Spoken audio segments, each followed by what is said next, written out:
నేను ఒక మాట అడుగుతా ఉన్నా అధ్యక్ష ఉదయ్ స్కీమ్లో చేరినాం అధ్యక్ష. కేంద్ర ప్రభుత్వం ఆనాడు మమ్మల్ని అడిగింది, డిస్కామ్లు లాస్ట్లో ఉన్నాయి, ఉదయ్ అనే స్కీమ్ తెస్తున్నాము, ఆ డిస్కామ్లకు ఉన్న అప్పుల్ని మీరు స్టేట్ బ్యాలెన్స్ షీట్ మీద తీసుకోండి, మెయిన్ బడ్జెట్లో తీసుకోండి అంటే ఆనాడు స్టేట్ బడ్జెట్ మీద మీరు వదిలిపెట్టిపోయిన అప్పుల్ని 11,000 కోట్ల అప్పులు డిస్కామ్లకు ఉంటే వాటిని తీసుకోవడమే కాకుండా 9,000 కోట్లు చెల్లించిన ఘనత కేసీఆర్ గారి ప్రభుత్వం అనే మాట వారికి నేను విజ్ఞప్తి చేస్తా ఉన్నా అధ్యక్ష. ఇంకొక మాట, ఇక్కడ విద్యుత్ శాఖ మంత్రి గారు లేరనుకుంటాను అధ్యక్ష, ముఖ్యమంత్రి గారి దగ్గరే ఉందేమో, బట్టి గారి దగ్గర ఉన్నట్టుంది అధ్యక్ష. బట్టి అన్న కూడా వినాలా అధ్యక్ష. విద్యుత్ సంస్థలు, విద్యుత్ ఉత్పత్తి కేంద్రాలకు ఒక ప్రత్యేకత ఉంటుంది అధ్యక్ష. సెల్ఫ్ హైపాతికేషన్ ఉంటుంది అధ్యక్ష. సెల్ఫ్ హైపాతికేషన్ అంటే ఏంది అధ్యక్ష? అంటే ఆస్తుల నిర్మాణం జరుగుతూ ఉంది కాబట్టి ఒక అప్పు తీసుకొచ్చి పిఎఫ్సి ద్వారానో ఆర్ఈసీ ద్వారానో దబ్బను ఒకవేళ అప్పు కట్టకపోతే ఆ విద్యుత్ కేంద్రాన్ని పూర్తిగా ఓనర్షిప్ తీసుకొని అమ్మేసి కావాలంటే అప్పును పూడ్చుకునే శక్తి ఉంటుంది అధ్యక్ష. అంటే ఆస్తి సృష్టిస్తే అప్పు కట్టడానికి పరపతి ఉంటుందనే ఉద్దేశంతో దాన్ని సెల్ఫ్ హైపాతికేషన్ అంటారు. అక్కడ గవర్నమెంట్ ఇచ్చేది కేవలం గ్యారంటీ మాత్రమే బట్టన్న, మీరే ఫైనాన్స్ మినిస్టర్ కూడా. కాబట్టి దాన్ని ఏదో 81,000 కోట్ల అప్పు అని చెప్పి ఇవాళ ఆ గృహజ్యోతి అనే కార్యక్రమం నుంచి మీరు ఏదో ఎగ్గొట్టడానికి తప్పుకునేటట్టు ప్రయత్నం చేస్తున్నట్టు కనబడుతుంది తప్ప ఇంకోటి కాదు.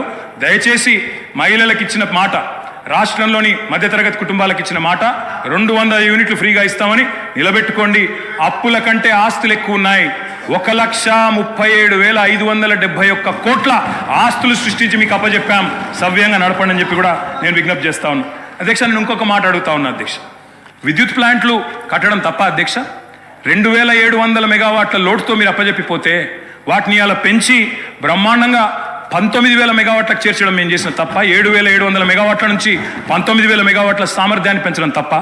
ఇవాళ రాబోయే సంవత్సరంలో మీరే ఎంజాయ్ చేస్తారు. 25,000 మెగావాట్లకి ఆ కెపాసిటీ పెరగబోతా ఉంది. రాష్ట్రంలో విద్యుత్ వినియోగం ఎంత పెరిగినా మీరే కదా రేపటి రోజున ప్రభుత్వాన్ని నడిపేది. వచ్చే సంవత్సరంలో కూడా తప్పకుండా మీకే ఆ వెసులుబాటు ఉంటుంది. Government is a permanent institution అధ్యక్ష.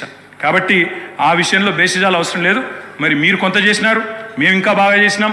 7,700 నుంచి 25,000 మెగావాట్లకు తీసుకొని పోయినాం. అభినందించండి. నిజంగా మేము గతంలో రాజశేఖర రెడ్డి గారిని, చంద్రబాబు నాయుడు గారిని, గతంలో పనిచేసిన ముఖ్యమంత్రుల్ని, మా ముఖ్యమంత్రి గారు స్వయంగా ఆనాడు అక్కడ కూర్చున్నప్పుడు లేచి మరీ అభినందించినారు. గతంలో పనిచేసిన వాళ్ళు కూడా బాగా పనిచేశారు, మేము కూడా ట్రై చేస్తామని చెప్పాం తప్ప ఎవరూ ఏం చేయలేదన్న మాట ఎన్నడూ చెప్పలేదు అధ్యక్ష. ఒక ఛాలెంజ్గా తీసుకున్నాం అధ్యక్ష, విద్యుత్ సంస్థల్ని నడపడం, రాష్ట్ర ప్రజలకు నాణ్యమైన విద్యుత్ ఇవ్వడం అనేది. మేము వచ్చినాడు నార్త్ సౌత్ లింక్ కారిడార్ లేదు, పక్క రాష్ట్రం పీపీఎల్ రద్దు చేసుకుంది, లోవర్ సీలియర్ ప్లాంట్ గుంజుకున్నారు, విభజన చట్టం ప్రకారం ఇవ్వడానికి ఒప్పుకోలేదు. ఇవన్నీ ఉండగా ఆనాడు ఇవాళ మేము చేసిన కృషి వల్ల మరి తలసరి విద్యుత్ వినియోగంలో ఆనాడు 2014లో 1,196 యూనిట్లుంటే ఈరోజు 2,349 యూనిట్లు, highest in the country per capital consumption of power, number 1 Telangana అధ్యక్ష. విద్యుత్ వినియోగం అనేది మన డెవలప్మెంట్ కూడా ఒక కొలమానం అధ్యక్ష. దాన్ని కూడా ప్రభుత్వం అర్థం చేసుకోవాలని నేను కోరుతా ఉన్నా అధ్యక్ష. ఆనాడు రాష్ట్ర పీక్ డిమాండ్, వాళ్ళు ఉన్ననాడు పీక్ డిమాండ్ వాజ్ 5,661 మెగావాట్స్ అధ్యక్ష. మేము దిగిపోయే నాటికి 15,497 మెగావాట్లకి పీక్ డిమాండ్ పెరిగింది. ఉమ్మడి రాష్ట్రం కంటే మరి పీక్ డిమాండ్ పెరిగింది. వ్యవసాయ మోటార్ కనెక్షన్ల అధ్యక్ష, వ్యవసాయ స్థిరీకరణ చేసినాం కాబట్టే, చెరువులు బాగా చేసినాం, భూగర్భ జలాలు పెంచినాం కాబట్టే, రైతులకు వ్యవసాయాన్ని పండుగ చేసినాం కాబట్టే వాళ్ళు ఇచ్చిపోయినాడు. ఆనాడు 19 లక్షల పంప్ సెట్లుంటే, వ్యవసాయ పంప్ సెట్లుంటే, మా ప్రభుత్వంలో అధ్యక్ష అవి 28 లక్షల పంప్ సెట్లు అయినాయి అధ్యక్ష. ఒక్క రైతులకు విద్యుత్ ఇవ్వడానికి ఉచితంగా 24 గంటల ఉచిత విద్యుత్ ఇవ్వడానికి అధ్యక్ష మేము ఖర్చు పెట్టింది సంవత్సరానికి 1,000 కోట్ల రూపాయలు అధ్యక్ష. మొత్తంగా చూసినట్టయితే అధ్యక్ష 12,000 కోట్ల అధ్యక్ష. సంవత్సరానికి 1,000 కోట్లు, 10 ఏళ్లలో దాదాపు 12,000 కోట్లు ఖర్చు పెట్టినాం అధ్యక్ష. సంవత్సరానికి 10,000 కోట్లు మన్నించాలి అధ్యక్ష. విద్యుత్ ఉత్పత్తి సరఫరా వ్యవస్థను మెరుగుపరచడానికి, అస్తవ్యస్తంగా ఉన్న డిస్ప్రపోర్షనేట్గా ఉన్న డిస్ట్రిబ్యూషన్ చక్కగా చేయడానికి మేము పెట్టిన ఖర్చు అధ్యక్ష 98,726 కోట్లు అధ్యక్ష. మాటలతో, ఊకదంపుడు ఉపన్యాసాలతో, ఎటుబడితే అటు గావు కేకలతో విద్యుత్ సంస్థలను సరిచేయలేము అధ్యక్ష. పెట్టుబడి పెట్టాలి. పెట్టుబడి ఉత్పాదక రంగంలో పెడితే దాన్ని పెట్టుబడిగా చూడాలి తప్ప అప్పు అని మాట్లాడడం అనేది శుద్ధ తప్పు అధ్యక్ష. మేము ఇంకొక లెక్క చెప్పాలి అధ్యక్ష. వారు మాకు అప్పజెప్పిపోయినాడు ఉన్న 400 kV సబ్స్టేషన్లు తెలంగాణలో 6, ఈరోజు 28 అధ్యక్ష. మేము 2014లో బాధ్యతలు చేపట్టినాడు 220 kV సబ్స్టేషన్లు 51. మేము కట్టింది 10 ఏళ్లలో మరొక 52, మొత్తం కలిపి ఈరోజు 103 220 kV సబ్స్టేషన్లు. 132 kV సబ్స్టేషన్లు నాడు 176, ఈరోజు 252. 33/11 kV సబ్స్టేషన్లు ఆనాడు 2138, ఈరోజు 3221. కరెంటు లైన్లు ఆనాడు హై టెన్షన్ లైన్లు తీసుకుంటే అధ్యక్ష 2014లో 16,379 కిలోమీటర్లు, ఈరోజు మేము దిగిపోయే నాటికి 28,446 కిలోమీటర్లు. లో టెన్షన్ లైన్లు ఆనాడు 4,89,000 కిలోమీటర్లు ఉంటే మేము దిగిపోయే నాటికి 6,52,000 కిలోమీటర్లు. మరి మేము పని చేసినామా లేదా? ఈ ఆస్తులు శాశ్వతంగా తెలంగాణకు దక్కుతాయా లేదా? మీరే ఆలోచించాలా, చూసే ప్రజలే ఆలోచించాలని చెప్పి నేను కోరుతా ఉన్నా. అధ్యక్ష, రైతు పొలం ఎండిపోకూడదు అనే ఒక కమిట్మెంట్తో ఆనాడు కేసీఆర్ గారు పడ్డ తపన అధ్యక్ష. ఓపెన్ మార్కెట్లో, ఎందుకంటే 2,700 మెగావాట్ల లోటుతో ప్రారంభమైంది మా ప్రయాణం, అందుకే ఓపెన్ మార్కెట్కి పోయినాం. ఎంత ఖర్చైనా విరవకుండా రైతు పొలం ఎండనీయకుండా 10 ఏళ్ళు నడిపినాం అధ్యక్ష. ఒక్క సంవత్సరం కూడా క్రాప్ హాలిడే ఇవ్వకుండా నడిపిన ఘనత గౌరవ పెద్దలు కేసీఆర్ గారికి దక్కుతుంది అధ్యక్ష. అధ్యక్ష, విదేశీ బొగ్గు దిగుమతితో ఎన్టీపీసీ లాంటి ఇతర సంస్థల కరెంట్ రేట్లు విపరీతంగా పెరిగినాయి అధ్యక్ష. పెరిగిన తర్వాత కూడా మరి వాళ్ళు మా మీద అదనపు భారం మోపినారు. 12,718 కోట్ల ట్రూ అప్ ఛార్జీలు మా మీద వేయబోతే ఆ ట్రూ అప్ ఛార్జీలు కూడా వినియోగదారుల మీద, రైతుల మీద, మహిళల మీద, గృహాల మీద వేయకుండా మొత్తం కూడా భరించింది ఆనాడు తెలంగాణ ప్రభుత్వం అధ్యక్ష. 12,718 కోట్ల అదనపు భారాన్ని కూడా మోసినాం. ఇవాళ అప్పులు మాత్రమే చెప్పి ఆస్తుల గురించి చెప్పకుండా తప్పించుకుంటామంటే కుదరదు అధ్యక్ష. నేను అడుగుతా ఉన్నా అధ్యక్ష, ఈ ప్రభుత్వాన్ని, మాకు దృఢమైన చిత్తం ఉంది. మోటార్లకు మీటర్లు పెట్టం అని తెగేసి చెప్పినాం. అదనంగా 25-30 వేల కోట్లు నష్టం వస్తున్నా తెగేసి గట్టిగా నిలబడ్డాం. రైతులకు అన్యాయం చేయమని చెప్పినాం. ఈ ప్రభుత్వం ఆ మాట మీద నిలబెడుతుందా లేదా మోటార్లకు మీటర్లు పెడుతుందా చెప్పాలని చెప్పి కూడా నేను గౌరవ ముఖ్యమంత్రి గారిని కోరుతా ఉన్నా. రాష్ట్రంలోని రైతులందరి పక్షాన కూడా తప్పకుండా ప్రశ్నిస్తా ఉన్నా. ఉచిత విద్యుత్తును ఊడగొట్టే పన్నాగాన్ని ప్రతిఘటించిన అధ్యక్ష. నేను ఒకటే కోరుతా ఉన్నా, కొత్తగా వచ్చిన ప్రభుత్వం ఒకటి కోరుతా ఉన్నా అధ్యక్ష, విద్యుత్ విషయంలో 3 గంటల కరెంటు, 10 HP మోటార్లు, ఆ మాటలు వినవద్దని కోరుకుంటున్నాం అధ్యక్ష. 24 గంటల కరెంటే ఉండాలని కోరుకుంటున్నాం.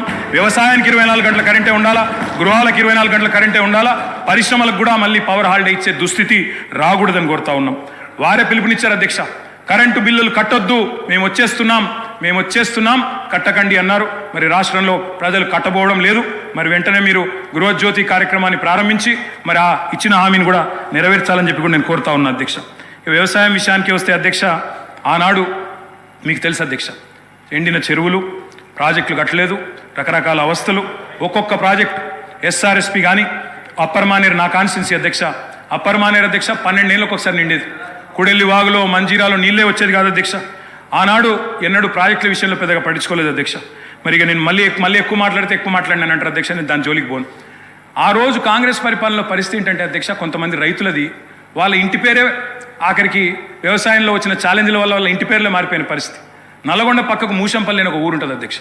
ఆ ఊరిలో రామరెడ్డి గారు అని ఒక పెద్ద మనిషి, పాపం ఆయన 54 బోర్లేసి, బోర్లు వడక ఆఖరికి ఆయన ఊళ్ళో ఆయన పెట్టిన పేరే బోర్ల రామరెడ్డి. బొక్కబోర్ల పడ్డ రామరెడ్డి, బొక్కబోర్ల పడ్డ వ్యవసాయం, బోర్ల రామరెడ్డి ఆయన ఇంటి పేరు అయిపోయింది అధ్యక్ష. అది ఆనాడు పరిస్థితి అధ్యక్ష, చుక్క నీరు రాని పరిస్థితి. అదేవిధంగా అధ్యక్ష, మా శ్రీధర్ బాబు గారికి తెలుసు, ఆయన మంత్రిగా ఉండే ఆనాడు, నేను ఎమ్మెల్యేగా ఉంటే 2009-10లో. ఆ రోజు అధ్యక్ష వెంకటాపూర్ అనే ఊరు, ఎల్లారెడ్డిపేట మండలం, ఒక దళిత రైతు మునిగే ఎల్లయ్య అనే రైతు ఎరువుల కోసం లైన్లో నిలబడి సొమ్మసిల్లిపోయి అక్కడే మూర్ఛ వచ్చి మరణించిన పరిస్థితి. ఇది నేనేం వక్రీకరిస్తలేను, ఏం వేరే చెప్తలేను అధ్యక్ష, ఉన్న వాస్తవాలే చెప్తా ఉన్నా. ఆ రోజు మీరు మంత్రిగా ఉన్నారు అధ్యక్ష. ఇట్లా ఎన్నో ఉన్నాయి అధ్యక్ష. వారి పరిపాలనకి మా పరిపాలనకి తేడా ఏంటంటే అధ్యక్ష, ఒక సంవత్సరం కిందట మా సురభి వాణీదేవి గారు ఎమ్మెల్సీ ఎన్నికల్లో నేను ప్రచారం చేస్తూ ఉంటే అధ్యక్ష, ఒకరోజు కాలేజీల యాజమాన్యాలతో మీటింగ్ పెట్టినాను. మీటింగ్ పెట్టినప్పుడు అందరు యాజమాన్యాలు వచ్చినారు. వస్తే నేను కొద్దిసేపు ఉపన్యాసం చెప్పి, మేము బాగా పనిచేస్తున్నాం, మాకు ఓటేయండి అని చెప్పి పొద్దున బ్రేక్ఫాస్ట్ మీటింగ్. వాళ్ళందరూ చాలా గంభీరంగా ఉన్నారు సార్. గంభీరంగా ఉంటే నాకు అనుమానం వచ్చింది, వీళ్ళు ఓట్లు వేస్తారా లేదా ఏం సంగతి అని చెప్పి అక్కడ పెద్ద మనిషి దగ్గర పోయి అడిగినాను సార్. అయ్యా పెద్ద మనిషి, మరి మీరేం సార్ ఇంత సీరియస్గా ఉన్నారు, ఓటేస్తారా లేదా అని అడిగిన. ఆయన అన్నారు, ఒక్క నిమిషం మైక్ ఇస్తారా నాకు అన్నారు. తీసుకోండి అని చెప్పినాను సార్. ఆయన పేరు అధ్యక్ష, ఆ పెద్ద మనిషి పేరు కృష్ణారెడ్డి గారు. మన ఐతవోలోనే ఊరు, మన మహబూబ్ నగర్ జిల్లా, పూర్వ మహబూబ్ నగర్ జిల్లా, ప్రస్తుత నాగర్ కర్నూలు జిల్లా అధ్యక్ష. ఆయన గొప్ప మాట చెప్పినారు అధ్యక్ష. ఆయన ఏమన్నారంటే, నా పేరు కృష్ణారెడ్డి అండి, నేను ఎస్విఎస్ అనే మెడికల్ కాలేజ్ నడుపుతాను మహబూబ్ నగర్ జిల్లాలో. మరి ఒకప్పుడు నా ఊరిలో ఏమయ్యా కృష్ణారెడ్డి, నీ చేను ఎక్కడ ఉంది అంటే చెరువు కింద ఉంది అని చెప్పేటోన్ని, కానీ కేసీఆర్ గారి ప్రభుత్వం వచ్చిన తర్వాత నా చేను చెరువు కింద లేదు, నా చేను కిందికే చెరువు వచ్చింది అని ఆ కృష్ణారెడ్డి గారు చెప్పారు అధ్యక్ష. నేను చెప్పేదేమి అతిశయోక్తి కాదు అధ్యక్ష. కావాలంటే ఆ కృష్ణారెడ్డి గారిని పిలిపించి మీరు కూడా అడగొచ్చు, వారే చెప్తారు అధ్యక్ష. ఒక్క మాట అధ్యక్ష, ఇవాళ తెలంగాణలో పుట్ల కొద్ది పంటలు, ఎటు చూసినా ధాన్యం గుట్టలు అధ్యక్ష. ఎక్కడ పోయినా ఏ రోడ్డు కన్నా పోండి అధ్యక్ష మీరు రాష్ట్రంలో ధాన్యం గుట్టలు, రైతుల కళ్ళం నిండా గింజలు. అధ్యక్ష డిస్టర్బ్ చేశారు వాళ్ళే, అయినా మీరు నా మొదటి స్పీచ్ మీరు స్పీకర్ అయిన తర్వాత మీరు అగ్రికల్చర్ సార్, అది కూడా రైతుల సబ్జెక్ట్, నేనేమి సబ్జెక్టు మాట్లాడుతున్నా తప్ప ఎక్కడ పోవట్లేదు. I'm speaking strictly on subject sir, విమర్శలు కూడా నేను చేయట్లేదు. అధ్యక్ష రైతు కళ్ళం నిండా గింజలు ఉన్నాయి, పల్లెం నిండా మెతుకులు ఉన్నాయి సార్. దేశానికే గుమ్మిగా మారింది సార్ ఇవాళ తెలంగాణ. అన్నమో రామచంద్ర అని ఏడ్చిన తెలంగాణ అధ్యక్ష ఇవాళ దేశానికి అన్నం పెట్టే స్థాయికి వచ్చింది. ఒక మాటలో చెప్తా అధ్యక్ష, 2014లో ఆనాడు మొత్తం ప్రభుత్వం సేకరించిన ధాన్యం సివిల్ సప్లైస్ కార్పొరేషన్ ద్వారా ఆనాడు ప్రభుత్వం సేకరించిన ధాన్యం వరి ధాన్యం అధ్యక్ష 2014లో 2 పంటలు కలిపి వానాకాలం యాసంగి కలిపి 24 లక్షల మెట్రిక్ టన్నులు సార్. పోయిన సంవత్సరం అధ్యక్ష 2022-23లో మరి మా ప్రభుత్వం వచ్చిన తర్వాత 10 ఏళ్ళు మేము తీసుకున్న చర్యల వల్ల మరి 1,30,00,000 మెట్రిక్ టన్నుల ధాన్యాన్ని సేకరించే స్థాయికి సివిల్ సప్లైస్ కార్పొరేషన్ ఎదిగింది అధ్యక్ష. 9 ఏళ్లలో రైతుల నుంచి 1,30,000 కోట్ల విలువ చేసే ధాన్యాన్ని కొనుగోలు చేసినాం. పంటల విస్తీర్ణాన్ని 1,31,00,000 ఎకరాల నుంచి 2,68,00,000 ఎకరాలకు చేర్చింది కేసీఆర్ గారి ప్రభుత్వం అధ్యక్ష. ఎట్లా సాధ్యమైంది అధ్యక్ష ఇది? కడుపు నిండా కరెంటు, 2 పంటలకు పెట్టుబడి, 31,000 కోట్ల రుణమాఫీ, మిషన్ కాకతీయ, ఇంకా చెప్పాలంటే చాలా ఉన్నాయి అధ్యక్ష. కొత్త గోడౌన్లు, కొత్తగా ఎన్నో కార్యక్రమాలు ఉన్నాయి. నేను అనేది ఒకటే అధ్యక్ష, మీరు మాట ఇచ్చారు, రైతు భరోసా అన్నారు. డిసెంబర్ 9 నాడే 15,000 వేస్తాం, ఒక 4 రోజుల తర్వాత ఆగితే 10,000 కాదు 15,000 పడతాయన్నారు. కేసీఆర్ ఓడిపోతే 15,000 వస్తాయన్నారు. మరి రైతులు ఎదురు చూస్తున్నారు, వేయాలని కోరుతా ఉన్నాం. అదేవిధంగా మీరు చెప్పారు 2 లక్షల రుణమాఫీ ఏకకాలంలో సింగిల్ స్ట్రోక్ చేస్తామన్నారు. 24 గంటలు అన్నారు, 24 రోజుల్లోనే చేయమని చెప్పి రాష్ట్రంలో లక్షలాది మంది రైతుల తరపున కోరుతా ఉన్నారు. అదేవిధంగా అప్పు లేకపోతే అర్జెంటుగా బ్యాంకుకు పోండి, 2 లక్షల వరకు లోన్ తెచ్చుకోండి అని స్వయంగా ముఖ్యమంత్రి గారు ఆనాటి పిసిసి అధ్యక్షుడు వారే పిలుపునిచ్చినారు. ఆయన పిలుపుని అందుకొని స్ఫూర్తి తీసుకొని రైతులు లోన్లు తెచ్చుకున్నారు, ఎదురు చూస్తున్నారు. మరి వెంటనే 2 లక్షల రుణమాఫీ జరుగుతుందని. అదేవిధంగా అధ్యక్ష రైతు బీమా పెట్టాం, ఇంకా చాలా కార్యక్రమాలు చేసినాం. మీరు కౌలు రైతులకు కూడా బీమా అన్నారు, తప్పకుండా చేయండి, వీల్ వెల్కమ్ ఇట్. ఇంకొక మాట కూడా నేను చెప్తా ఉన్నా అధ్యక్ష, వ్యవసాయం విషయానికి వస్తే నాకు బాధ ఎక్కడ అనిపించిందంటే అధ్యక్ష, నిన్న గవర్నర్ ప్రసంగంలో పౌర సరఫరాల శాఖ గురించి కూడా అసత్యాలు చెప్పారు అధ్యక్ష, సత్యదూరమైన విషయాలు చెప్పారు. 56,000 కోట్ల అప్పులున్నాయి సివిల్ సప్లైస్ కార్పొరేషన్కి అని చెప్పినారు. మంత్రి గారు లేరు కానీ చెప్తాను అధ్యక్ష, ఇది శుద్ధ సత్యదూరమైన మాట అధ్యక్ష. పౌర సరఫరాల శాఖ యొక్క విధి ఏంది అధ్యక్ష? రైతుల దగ్గర ధాన్యం కొనాలి, ఎఫ్సిఐకి మిల్లింగ్ చేసి అమ్మాలి. ఈరోజు పరిస్థితి ఏంటంటే అధ్యక్ష, నేను కూడా లెక్కలు తీసుకున్నాను. పౌర సరఫరాల శాఖ దగ్గర ప్రస్తుతం ఉన్న స్టాకుల విలువ దాదాపు 30,000 కోట్ల విలువ చేసే స్టాకులు ఇవాళ పౌర సరఫరాల శాఖ దగ్గర ఉన్నాయి. రిసీవబుల్స్ అంటే కేంద్రానికి మనం ఆల్రెడీ ఇచ్చిన ధాన్యానికి విరుద్ధంగా మనకు రావాల్సిన డబ్బులు అధ్యక్ష దాదాపు 17,000 కోట్లు ఉన్నాయి. అంటే 2 కలిపితేనే 47,000 కోట్ల రూపాయలు అయితే స్టాక్ల రూపంలో లేదా రిసీవబుల్స్ రూపంలో మీ దగ్గర ఉన్నాయి. కానీ మీరేం చేస్తున్నారు అధ్యక్ష? వీటిని చూపెట్టకుండా, రిసీవబుల్స్ చూపెట్టకుండా, స్టాక్ యొక్క మార్కెట్ వాల్యూ చెప్పకుండా 56,000 కోట్ల అప్పులు అని చెప్తా ఉన్నారు అధ్యక్ష. అప్పులు కూడా ఎక్కడ ఉంటాయి అధ్యక్ష? సివిల్ సప్లైస్ కార్పొరేషన్కి. రైతు దగ్గర మనం పంట కొంటాం, కొన్న తర్వాత వాళ్ళకి పైసలు ఇవ్వాలి, మనం మిల్లింగ్ చేసి మళ్ళీ ఎఫ్సిఐకి ఇవ్వాలి. ఎఫ్సిఐ నుంచి పైసలు వచ్చే వరకు 4-5 నెలలు అవుతుంది సార్, అప్పుడప్పుడు 6-7 నెలలు కూడా అవుతుంది. ఆ ఇంటరిమ్ పీరియడ్లో రైతుకు మనమే పైసలు ఇస్తాం కాబట్టి ఆ మిత్ ఏదైతే జరుగుతుందో దాని మీద వచ్చిన దాన్ని కూడా అప్పు కింద చూపెట్టే పరిస్థితి చేసినారు అధ్యక్ష. అంటే 7-8 కోట్ల అప్పు లేదా 9,000 కోట్ల అప్పు ఉంటే అది కూడా ఎందుకు వచ్చింది అధ్యక్ష? రైతుకు మిత్తి దాకొద్దు, రైతుకు సకాలంలో పేమెంట్ ఇవ్వాలని చెప్పి మేము చేసిన ప్రయత్నాన్ని అభినందించకపోగా ఇవాళ ఈ రకంగా బట్టగాల్చి మీదేసే ప్రయత్నం ఏదైతే చేస్తూ ఉన్నారో ఇది కరెక్ట్ కాదు అధ్యక్ష. ఇంకొక మాట అధ్యక్ష, అప్పుల గురించి చెప్పారు. ఇంకొక మాట అన్నారు అధ్యక్ష, చాలా బాధాకరం. ఏమన్నారు అధ్యక్ష? ఎంత దారుణమైన మాట అంటే, ఇందాక దారుణమైన ప్రసంగం ఎందుకన్నా అంటే ఎంత మాట అన్నారు అధ్యక్ష? రాష్ట్రం దివాలా తీసింది అన్నారు అధ్యక్ష. దివాలా తీసింది రాష్ట్రం కాదు అధ్యక్ష, దివాలా తీసింది మీ రాజకీయ ప్రసంగం అధ్యక్ష. దివాలా కోరు ప్రసంగం అది. ఎందుకంటున్నా అధ్యక్ష అంటే ఇట్స్ పొలిటికలీ ఇంటెలెక్చువలీ బ్యాంక్రప్ట్ స్పీచ్ అది అధ్యక్ష. నేను ఒక్క మాట చెప్తాను అధ్యక్ష, ఎట్లుందంటే తెలంగాణలో సామెత ఉంటుంది సార్, గుమ్మి నిండా వడ్లు ఉండాలి, గూటం వల్ల పిల్లలు ఉండాలన్నట్టు. గుమ్మి నిండా వడ్లు అట్లే ఉండాలి భద్రంగా, పిల్లలు మాత్రం గూటాలు లెక్క తయారు కావాలన్నట్టు. అవుతుందా సార్? గుమ్మిలో వడ్లు కొంత తీస్తేనే కదా పిల్లలకు కొంత పెట్టగలిగేది. అందుకే అంటా ఉన్నా అధ్యక్ష నేను, ఇవాళ తెలంగాణ తన ఆర్థిక పరపతిని వినియోగించుకొని బ్రహ్మాండంగా భవిష్యత్తు మీద పెట్టుబడి పెట్టింది, క్యాపిటల్ ఎక్స్పెండిచర్ చేసింది. మేము ఇవాళ చేసిన ప్రయత్నం వల్ల ఏం జరిగింది అధ్యక్ష? బ్రహ్మాండంగా ఈరోజు 1-2 కాదు అధ్యక్ష, కేంద్ర ప్రభుత్వ సంస్థలే చెప్తా ఉన్నాయి, Telangana per capital income highest in the country అనే మాట స్వయంగా రిజర్వ్ బ్యాంక్ ఆఫ్ ఇండియా చెప్తా ఉంది. ఏ స్టేట్లో లేని పర్ క్యాపిటల్ తలసరి ఆదాయం తెలంగాణదని చెప్తా ఉంది అధ్యక్ష. మరి అప్పు అంటారు. అప్పు చేసి మేము దేని మీద పెట్టినాం అధ్యక్ష? అప్పు అంటారు, ఆస్తుల గురించి చెప్పరు అధ్యక్ష. నెట్వర్త్ చూడరు, నెట్వర్త్ గురించి చెప్పరు.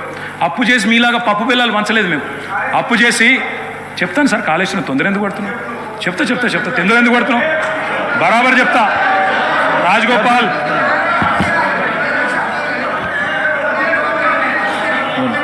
One second sir. అధ్యక్ష గౌరవ సభ్యులు కేటీఆర్ గారు దాదాపు 60 నిమిషాల నుంచి సుదీర్ఘంగా సరే మా దగ్గర మొత్తం ఉంది సార్. ఈరోజు మా కాంగ్రెస్ పార్టీకి సంబంధించిన గౌరవ సభ్యులు రామ్మోహన్ రెడ్డి గారు 35 నిమిషాలు మాట్లాడటం జరిగింది. వివేక్ గారు 15 నిమిషాలు మాట్లాడారు.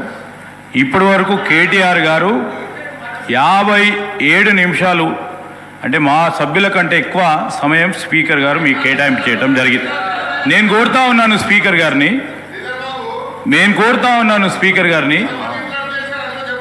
Interruption only 22 minutes.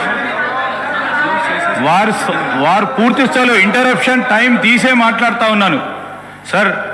I would like to request honourable member to conclude sir. There are other members to take part in this discussion. I would like to request the honorable member to conclude. ఒక్క నిమిషం గౌరవ కేటీఆర్ గారు, ఒక్క నిమిషం. ఒక చిన్న announcement ఉంది.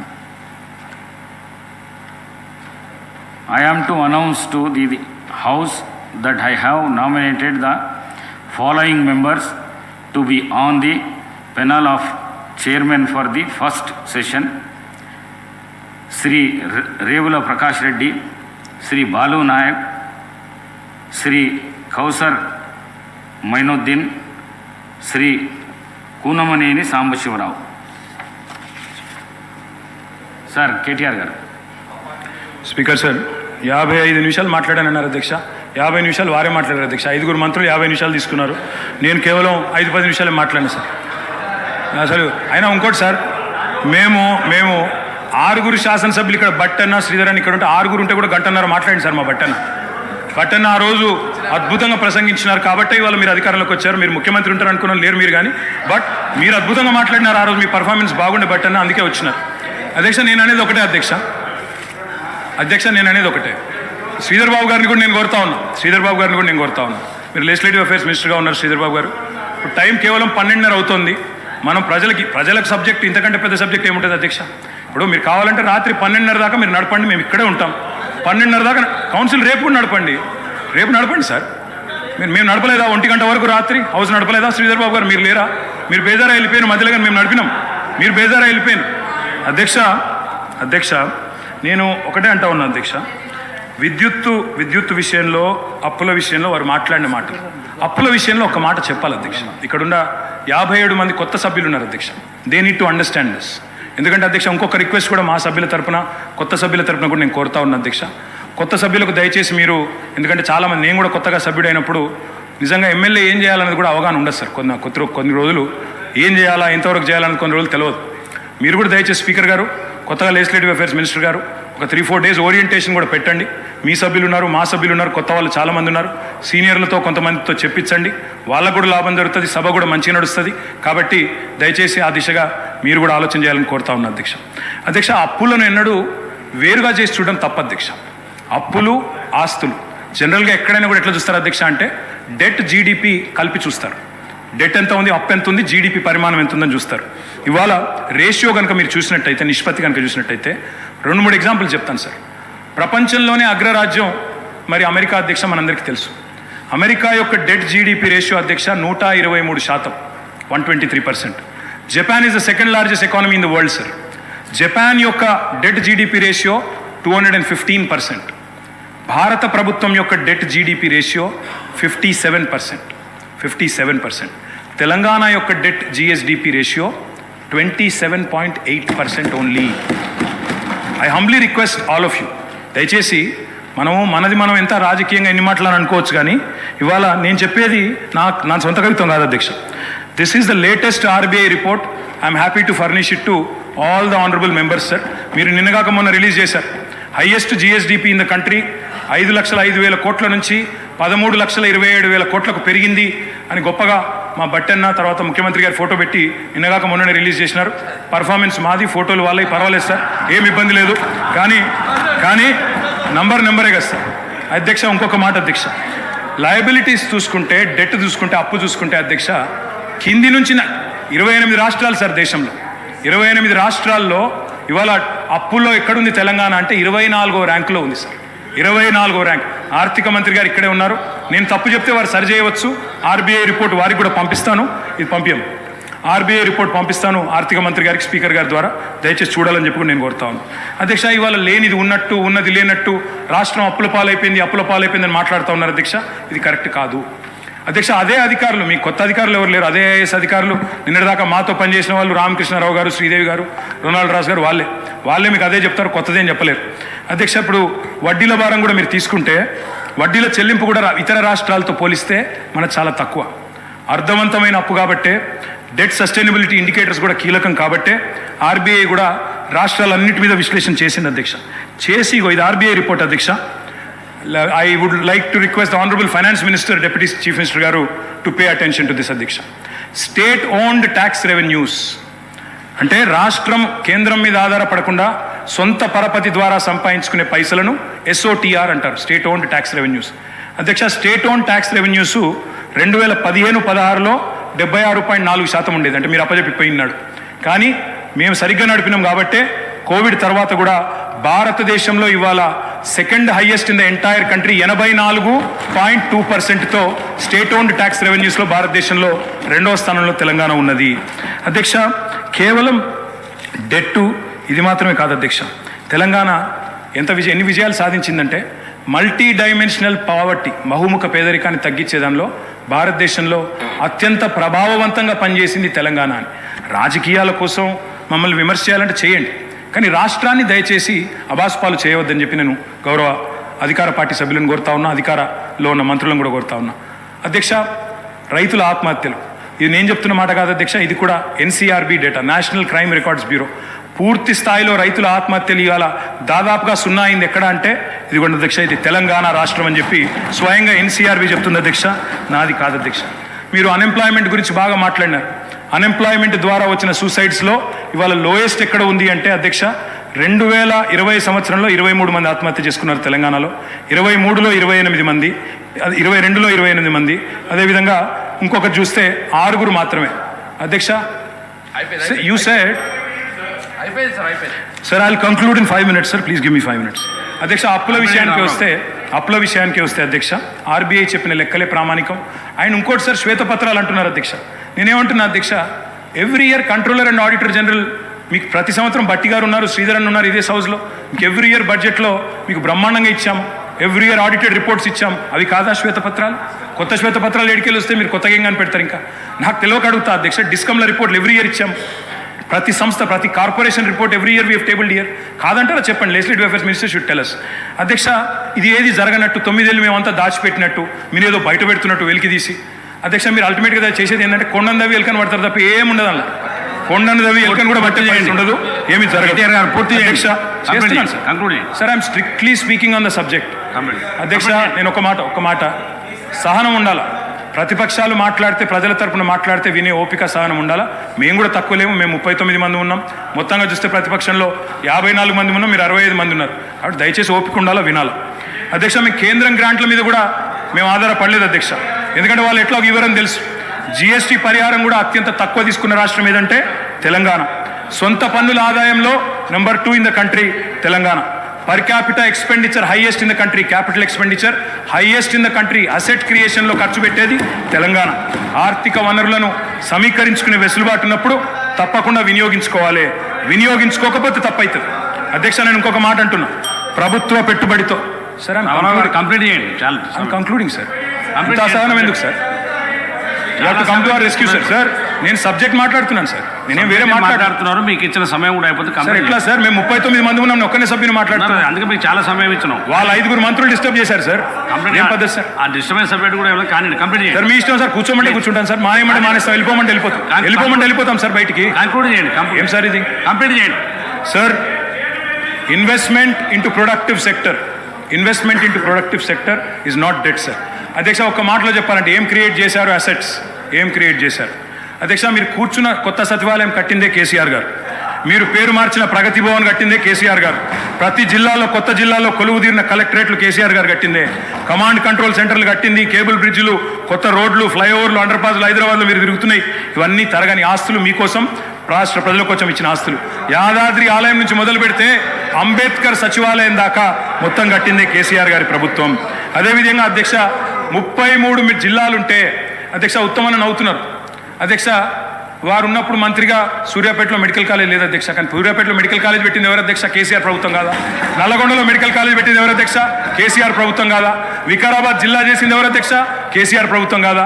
అధ్యక్ష, ఇవన్నీ వాస్తవాలు, ప్రజలు వింటున్నారు. అధ్యక్ష, మేము మిషన్ భగీరథ అనే కార్యక్రమం తీసుకున్నాం, ఇంటింటికి నీళ్ళు ఇచ్చాం.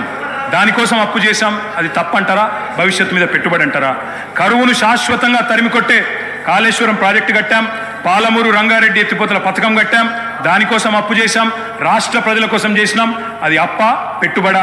ప్రజలు ఆలోచించాలా. కొత్తగా మెడికల్ కాలేజీలు, కొత్తగా హాస్పిటళ్ళు, అదేవిధంగా జిల్లాలలో హైదరాబాద్లో టిమ్స్, ఇవన్నీ కట్టాం. ఇవి అప్పు చేసి కడితే ప్రజలకు శాశ్వత ఇన్ఫ్రాస్ట్రక్చర్ క్రియేట్ చేస్తే అది తప్ప మంచిదా? ప్రజలు ఆలోచించాలి. 24 గంటల కరెంట్ ఇవ్వడానికి, కరెంటు వెలుగుల కోసం వెలుగు జిలుగులో తెలంగాణ ఉండాలని చెప్పి విద్యుత్ ఉత్పత్తి కేంద్రాలు కట్టాం, దానికి అప్పు చేశాం. క్యాపిటల్ ఎక్స్పెండిచర్ మీద పెట్టాం చెప్ప ఇంకోటి చేయలేదు అధ్యక్ష. ఇంకొక మాట, ఎందుకంటే వారు అక్కడ ఉన్నారు, కేంద్రంలో కూడా వాళ్ళ పార్లమెంట్ సభ్యులు ఉన్నారు. అధ్యక్ష, కేంద్ర ప్రభుత్వం మాత్రం చాలా దుర్మార్గంగా వ్యవహరిస్తుంది. We will also work with you. మేము will come to your rescue. మీతో కలిసి పనిచేస్తాం. కేంద్రంలో ఉండే బీజేపీ ప్రభుత్వం ఈరోజు తన అప్పులు నియంత్రించుకోవడం చేతగాక కేటీఆర్ గారు వారికి అనుకూలంగా మాట్లాడుతున్నా సార్. అదన్న వినండి సార్. కంక్లూడ్ చేస్తున్నా సార్. వారికి అనుకూలంగానే మాట్లాడుతున్నా. అరే, కేంద్రం వాళ్ళ మీద కత్తి కడుతుంది, వాళ్ళకి ఇబ్బంది అవుతుందని చెప్తున్నా సార్. నేనేమంటున్నా sir, we'll come to their rescue sir. But అన్న మీకోసమే చెప్తున్నా, మీకు ఇంకా తెలియదు ఆ విషయం. అధ్యక్ష, కొత్తగా వచ్చిన సభ్యులు కొంతమంది తొందరపాటులో ఉన్నారు అధ్యక్ష. ఇంకా చెప్పాలంటే ఇంకా చాలా ఉంది అధ్యక్ష. కానీ నేను 2-3 విషయాలు చెప్పి ముగిస్తాను అధ్యక్ష. హెల్త్ గురించి మాట్లాడా. ఎవరి హయాంలో అధ్యక్ష? నేను బోను బిడ్డో సర్కారు దవాఖానకని పాటలు రాసింది మీ హయాంలో కదా. ఇవాళ తెలంగాణ ప్రభుత్వం వచ్చిన తర్వాత ఎక్కడి నుంచి ఎక్కడికి వచ్చినాం అధ్యక్ష? 10 ఏళ్లలో ఏమేం చేసినాం అధ్యక్ష? తలసరి ఆరోగ్య బడ్జెట్ ఆనాడు 925 కోట్లుంటే మేము దాన్ని 3,532 కోట్లు చేసినాం. ఆసుపత్రి పడకలు ఆనాడు 17,000 ఉంటే మా ప్రభుత్వం వచ్చిన తర్వాత 34,000 చేసినాం. ఆక్సిజన్ పడకలు 1,400 ఉంటే మొత్తం 100% బెడ్స్కి 34,000 బెడ్స్కి పూర్తి స్థాయిలో ఆక్సిజన్ అందజేసినాం. మొత్తం ఆనాడు 2014 వరకు మెడికల్ కాలేజీలు ఉన్నాయే 5 అధ్యక్ష, 5 గవర్నమెంట్ సెక్టర్లో. ఈరోజు అధ్యక్ష మొత్తం 33 జిల్లాల్లో 33 మెడికల్ కళాశాలలు ఇచ్చిన ఘనత కేసీఆర్ గారి ప్రభుత్వం అందా కాదా? ఒక్కసారి గుండె మీద చేసుకుని ఆలోచించాలి అధ్యక్ష. నర్సింగ్ కళాశాలలు అధ్యక్ష 5 ఉండేది, ఈరోజు 26 అయినాయి. MBBS seat, I'm only speaking subject sir. Subject కానీ అమరావు గారు చాలా సమయం sir. I'm purely speaking subject. సభ్యుల సమయం సార్ కంప్లీట్ చేయండి sir. I'm concluding sir. Please. MBBS సీట్లు 2,850 ఉండేది. ఇక్కడ సభలో 15-16 మంది డాక్టర్లు ఉన్నారు సార్. అదేవిధంగా 8,515కు తీసుకొని పోయినాం. పోస్ట్ గ్రాడ్యుయేట్ సీట్లు 1,183 ఉండే 2,890 చేర్చినాం. అదేవిధంగా ప్రభుత్వ ఎంబీబీఎస్ సీట్లు 850 ఉంటే 3,690 సీట్లకు చేర్చుకొని పోయినాం. దానివల్ల ఎస్సీల్లో, ఎస్టీల్లో, బీసీల్లో, మైనారిటీలో ఉన్న పిల్లలకి ఇవాళ ప్రభుత్వ మెడికల్ కళాశాలల్లో అడ్మిషన్లు దొరికే పరిస్థితి. అధ్యక్ష, నీతి ఆయోగ్ హెల్త్ ఇండెక్స్లో మీరు మాకు వదిలిపెట్టిపోయినాడు తెలంగాణ ర్యాంకు 11వ స్థానం. మరి ఈరోజు Telangana is rank number 3 in the country after Kerala and Tamil Nadu. ఇది వాస్తవమా కాదా? నీతి ఆయోగ్ రిపోర్ట్ తెప్పించుకొని కంక్లూడింగ్ సార్. అధ్యక్ష, వీళ్ళున్నాడు కంక్లూడ్ చేస్తున్నాను సార్. డయాలసిస్ పేషెంట్లకు ఆనాడు వీళ్ళెన్నడూ పెన్షన్ ఇవ్వలేదు, ఎన్నడూ పట్టించుకోలేదు, ట్రీట్మెంట్ కూడా ఇవ్వలేదు. అధ్యక్ష, ఆనాడు డయాలసిస్ కేంద్రాలు లేవు రాష్ట్రంలో. 3 డయాలసిస్ కేంద్రాల నుండే ఈరోజు 103 చేసినాం. అమ్మ ఒడి వాహనాలు 0, ఈరోజు 300 చేసినాం. బస్తీ దవాఖానాలు 0, 370 పెట్టాం. వరంగల్లో హెల్త్ మినిస్టర్ గారు పోయి ప్రారంభించవచ్చు. వరంగల్లో రెడీ అవుతా ఉంది సార్. 24 స్టోరీస్లో 1,100 కోట్ల రూపాయలతో బ్రహ్మాండంగా Telangana's largest hospital is in Warangal. మా దామన్న ఓపెన్ చేయాలని చెప్పి నేను మనస్ఫూర్తిగా కోరుతా ఉన్నాను సార్. అధ్యక్ష, అదేవిధంగా అధ్యక్ష జిల్లాకు ఒక మెడికల్ కాలేజ్, నిమ్స్ విస్తరణ, టిమ్స్ హాస్పిటల్స్ 370, బస్తీ దవాఖానాలు, మహిళల కోసం ప్రత్యేకంగా ఇవన్నీ ఉన్నాయి సార్. ఇంకా ఇన్స్టిట్యూషనల్ డెలివరీస్ సార్. మీది దేవరకొండ, మీది తమరిది దేవరకొండ. దేవరకొండలో ఒకనాడున్న పరిస్థితి ఏంటి సార్, ఇవాళ ఉన్న పరిస్థితి ఏంటి సార్? ఒకనాడు పసిపిల్లల అమ్మకాలను చదివేది, ఇవాళ మాతా శిశుమరణాలు తగ్గినాయి సార్. మాతా శిశుమరణాలు ఎట్లా తగ్గినాయి సార్ అంటే ఇన్స్టిట్యూషనల్ డెలివరీస్ ప్రోత్సహించడం వల్ల. శిశుమరణాలు ఆనాడు 2014లో 1039 ఉంటే ఈరోజు 19 అయినాయి సార్. ప్రసూతి మరణాలు ఆనాడు 2014లో 91 ఉంటే ఈరోజు 40 అయినాయి. ఇన్స్టిట్యూషనల్ డెలివరీస్ బ్రహ్మాండంగా పెరిగినాయి. ఇంకా చెప్పాలంటే చాలా ఉంది అధ్యక్ష. నేను ముగిస్తా ఉన్నాను అధ్యక్ష. ముగించే ముందు నేను ఈ ప్రభుత్వానికి చెప్పేది ఒకటే అధ్యక్ష, మీరు కూడా మాలాగా ప్రగతిశీలమైన అభ్యుదయమైన ఆలోచనలతో ముందుకొస్తే తప్పకుండా నిర్మాణాత్మకమైన ప్రతిపక్షంగా తప్పకుండా వెల్కమ్ చెప్తాం అధ్యక్ష. కానీ తిరోగమన నిర్ణయాలు తీసుకుంటే మాత్రం ప్రజల పక్షాన నిలదీస్తాం. మేము హైదరాబాద్ ఫార్మా సిటీని కట్టాలి. హైదరాబాద్కున్న ఒక ప్రత్యేకత, మరి లక్షలాది మందికి 40% ఇవాళ ఫార్మస్యూటికల్స్ ఉత్పత్తి చేసే నగరం హైదరాబాద్. వ్యాక్సిన్లకు ప్రపంచంలోనే రాజధాని హైదరాబాద్. అట్లాంటి హైదరాబాద్లో మొత్తం కన్సాలిడేట్ చేసి ఒక సూపర్ పవర్గా హైదరాబాద్ను ఇంటర్నేషనల్ ఇంపార్టెన్స్ ఉన్న ప్రాజెక్ట్ అధ్యక్ష. నిన్ననే పేపర్లో చూశాను, ముఖ్యమంత్రి గారు రివ్యూ చేశారు, క్యాన్సిల్ చేశారు. కానీ ఆ రివ్యూలో పరిశ్రమల మంత్రి లేరు, పరిశ్రమల కార్యదర్శి లేరు. మరి ఇది మంచిది కాదు అధ్యక్ష. ఇది రాష్ట్రానికి మంచిది. మా మీద కక్షతో ఒక మంచి ప్రాజెక్ట్ రాష్ట్రానికి దూరం చేయకండి సార్. నేను కంప్లీట్ చేయండి సార్. మీకు ఇంత సమయం ఇచ్చా, 3 సార్లు ఇచ్చినది మీకు సమయం. మీరు అడుగుతున్నా కూడా కంప్లీట్ చేయమని చెప్పాను. ముగియండి, మీరు కంప్లీట్ చేయండి. Concluding sir, 1 minute sir. Subject అయింది సమయం. హైదరాబాద్ ఫార్మా సిటీ లాంటి జాతీయ అంతర్జాతీయ ప్రాముఖ్యత ఉన్న ఒక ప్రాజెక్టును రద్దు చేసే ముందు పునరాలోచించాలని చెప్పి నేను కోరుతా ఉన్నాను అధ్యక్ష. కట్టడము నిలబెట్టడమే మాకు తెలిసిన పని, పడగొట్టడం కులగొట్టడం మా పని కాదు, మేము చేయము. అధికారంలో నిర్మాణాత్మకంగా పనిచేసినాం, ప్రతిపక్షంలో చేస్తాం. మీ మేనిఫెస్టోను మీరు మర్చిపోయినా మేము మర్చిపోము, ప్రజల తరఫున క్వశ్చన్ చేస్తాం. ప్రజా ప్రయోజనాల పరిరక్షణ కోసం ఖచ్చితంగా నిలబడతాం. మాది తెలంగాణ కోసమే పుట్టిన పార్టీ, తెలంగాణ కోసమే నిలబడే ఏకైక పార్టీ.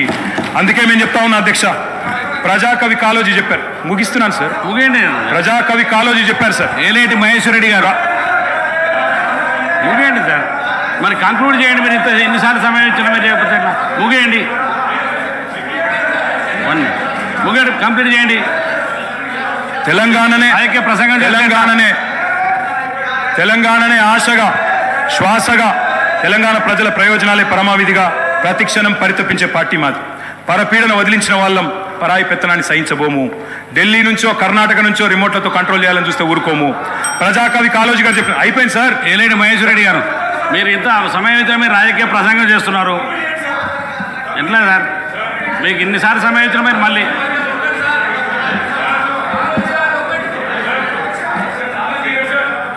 మహేశ్వర రెడ్డి గారు కానివ్వండి. మీరు ఇంకా రాజకీయ ప్రసంగం మొదలు పెడితే ఎట్లా సార్? సబ్జెక్టు కంప్లీట్ అయినా కూడా కంప్లీట్ చేయండి. 1 minute కంప్లీట్. అధ్యక్ష, వారు ఉటంకించారు దాశరథి గారిని.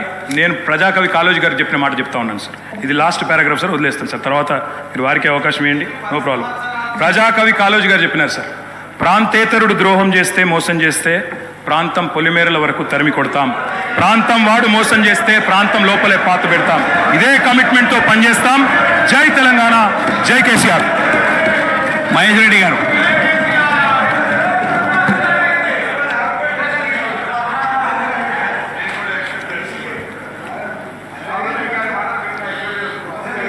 అధ్యక్ష, ఈరోజు ముందుగా కూర్చున్న సభ్యుడు సభాపతి గారికి శుభాకాంక్షలు తెలిపేటువంటి అవకాశం మనం మాకు కలగలేదు. మరి ఇప్పుడు వారు చైర్ మీద కూడా లేరు. అయినా మీ ద్వారా వారికి నేను శుభాకాంక్షలు తెలియజేస్తా ఉన్నాను.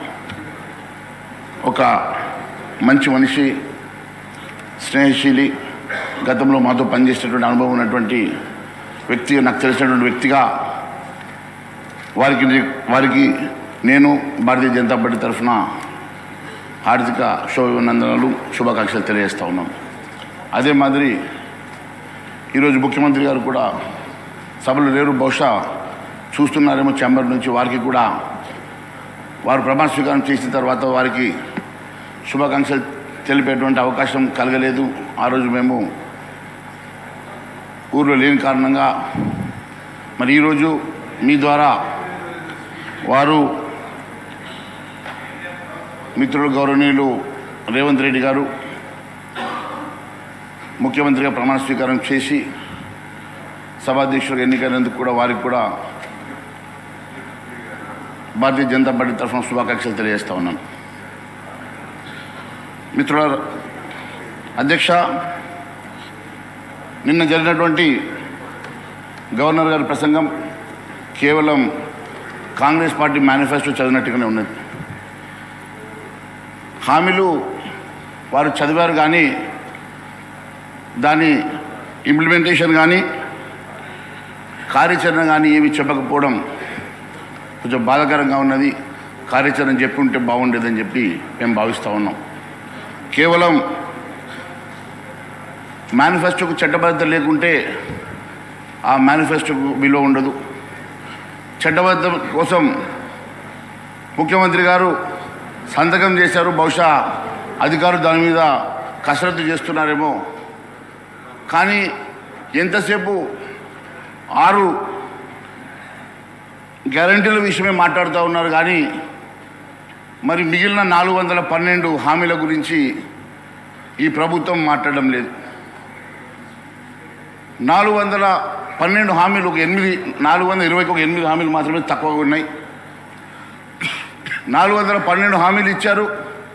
మాట్లాడితే 6 హామీల గురించే పదే చెప్తా ఉన్నారు. మరి చట్టబద్ధత ఎప్పటికల్లా చేస్తారు. మరి ఈ సభలోనే చట్టబద్ధత తీసుకొస్తే బాగుంటుందని చెప్పి మేము భావిస్తూ ఉన్నాం. కేవలం ఈ సెషన్లోనే దాన్ని పెట్టి ఆమోదించాలని చెప్పి మేము కోరుతూ ఉన్నాం. ప్రజావాణి పరిష్కార వేదిక కావాలి కానీ కేవలం పబ్లిసిటీ షో కోసం కాదని చెప్పి మేము తెలియజేస్తూ ఉన్నాం. ప్రజావాణి పేరు మీద కేవలం పబ్లిసిటీ చేసుకోవాలని ప్రయత్నం చేస్తే భారతీయ జనతా పార్టీ తరఫున ఊరుకునే సమస్య లేదు. మీరు పదే ప్రజల తమ కష్టాలు, సమస్యలు, బాధలు, ఆవేదనలు చెప్పుకునేందుకు ప్రజావాణి కార్యక్రమాన్ని ఆర్భాటంగా మొదలుపెట్టినామని చెప్పుకున్నటువంటి ముఖ్యమంత్రి గారు సీఎం క్యాంప్ ఆఫీసులో ప్రజా దర్బారుని ప్రతిరోజు నడిపిస్తారని చెప్పుకున్నారు. ప్రతిరోజు దర్బారు నడిపిస్తామని చెప్పి ఈరోజు కేవలం వారానికి 2 రోజులు మాత్రమే మరి ప్రజా దర్బారు అని చెప్పి మళ్ళీ మాట మార్చారు. ప్రతిరోజు నడిపిస్తామని చెప్పారు. మరి అదే ప్రజావాణి ఈరోజు నడుస్తున్నటువంటి 2 రోజుల ప్రజావాణి రేపు మరి సీఎం గారు కొత్త క్యాంప్ ఆఫీసులో వేరుగా పెడతారా, ఇక ఇదే ప్రజావాణిని వారు నడిపిస్తారా? మరి ఈ ప్రజావాణి నడిపిస్తే మరి ముఖ్యమంత్రి గారు వారి మంత్రివర్యులందరూ కూడా రోజు కూర్చొని అర్జీలు తీసుకుంటారా, అధికారులతో సహా కూర్చొని వెంటనే పరిష్కారం చేస్తారా? దాని మీద కూడా మరి ప్రజలకు స్పష్టత ఇవ్వాల్సినటువంటి అవసరం ఉందని తెలియజేస్తా ఉన్నాను. ఇప్పుడు రూపొందించిన కార్యక్రమం వారం రోజులకు బదులుగా 2 రోజులు అనడం నిజంగా ప్రజల్ని తప్పుదో పట్టించడం కానీ మేము భావిస్తూ ఉన్నాం. మా ఎమ్మెల్యేలందరూ నియోజకవర్గాల్లో ప్రతిరోజు ప్రజా దర్బారులో ఉంటారని చెప్పారు.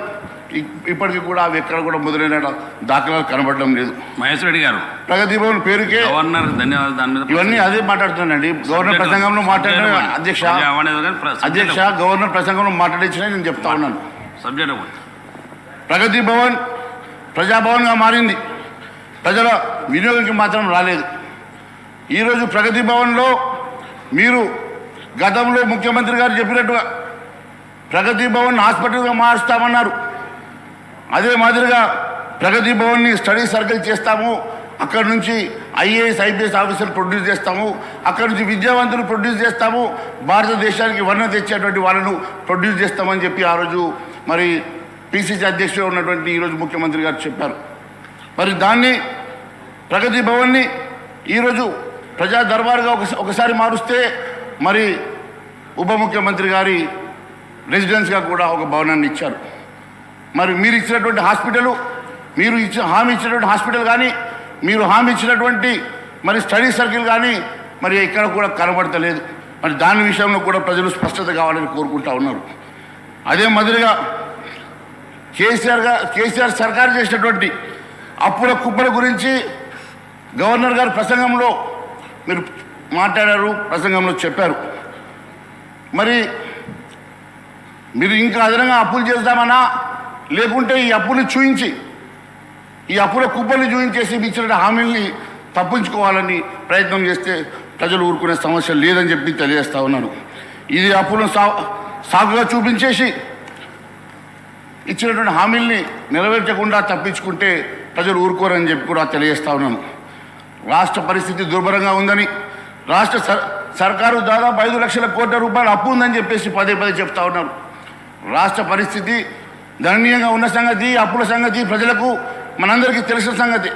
కానీ దాన్ని అడ్డం పెట్టేసుకొని హామీలను విస్మరిస్తే మాత్రం భారతీయ జనతా పార్టీ ఊరుకున్న సమస్య లేదని చెప్పి తెలియజేస్తూ ఉన్నాను. కాంగ్రెస్ అన్నీ అవి కానీ హామీలు ఎన్నో ఉచిత హామీలు ఇచ్చి ఎన్నో భారీ హామీలు ఇచ్చినా కూడా కాంగ్రెస్ పార్టీకి వచ్చింది కేవలం పోటాపోటీ మెజార్టీ మాత్రమే. మ్యాజిక్ ఫిగర్కి కేవలం 4 మాత్రమే ఎక్కువగా వచ్చాయి. ఇన్ని రకాలుగా హామీలు ఇచ్చినా ప్రజలు మాత్రం వారికి పెద్ద పట్టం కట్టలేదు. కేవలం మార్జిన్ మ్యాజిక్ ఫిగర్కి దగ్గరలోనే మాత్రం ఇచ్చారు. అంటే ఖచ్చితంగా వీరందరూ కూడా ఇచ్చిన హామీలను స్వయంగా పిసిసి అధ్యక్షుడు రేవంత్ రెడ్డి గారు కూడా ఒక స్థానంలో ఓడిపోయారంటే గతంలో ఎన్నడూ కూడా ముఖ్యమంత్రి ఓడిపోయి ముఖ్యమంత్రి అయినటువంటి సందర్భాలు గతంలో ఈ రాష్ట్రంలో లేవు. ప్రజలు ఒకవైపు పట్టం కడుతూనే మరోవైపు వాద పెట్టారు. కాబట్టి గమనించాల్సిందిగా నేను కోరుతా ఉన్నాను. రేవంత్ రెడ్డి గారు నిజంగా అదృష్టవంతుడు. ఒక స్థానంలో ఓడిపోయినా కూడా ఈరోజు ముఖ్యమంత్రి అయ్యాడు కాబట్టి ఖచ్చితంగా వారు ఇచ్చినటువంటి హామీలు నెరవేరుస్తారన్న మాకు విశ్వాసం కొంతవరకు ఉన్నది. ఈరోజు పాలన అనుభవం ముఖ్యమంత్రి గారికి లేకపోయినా వారి మంత్రివర్యులు చాలామంది సీనియర్లు ఉన్నారు.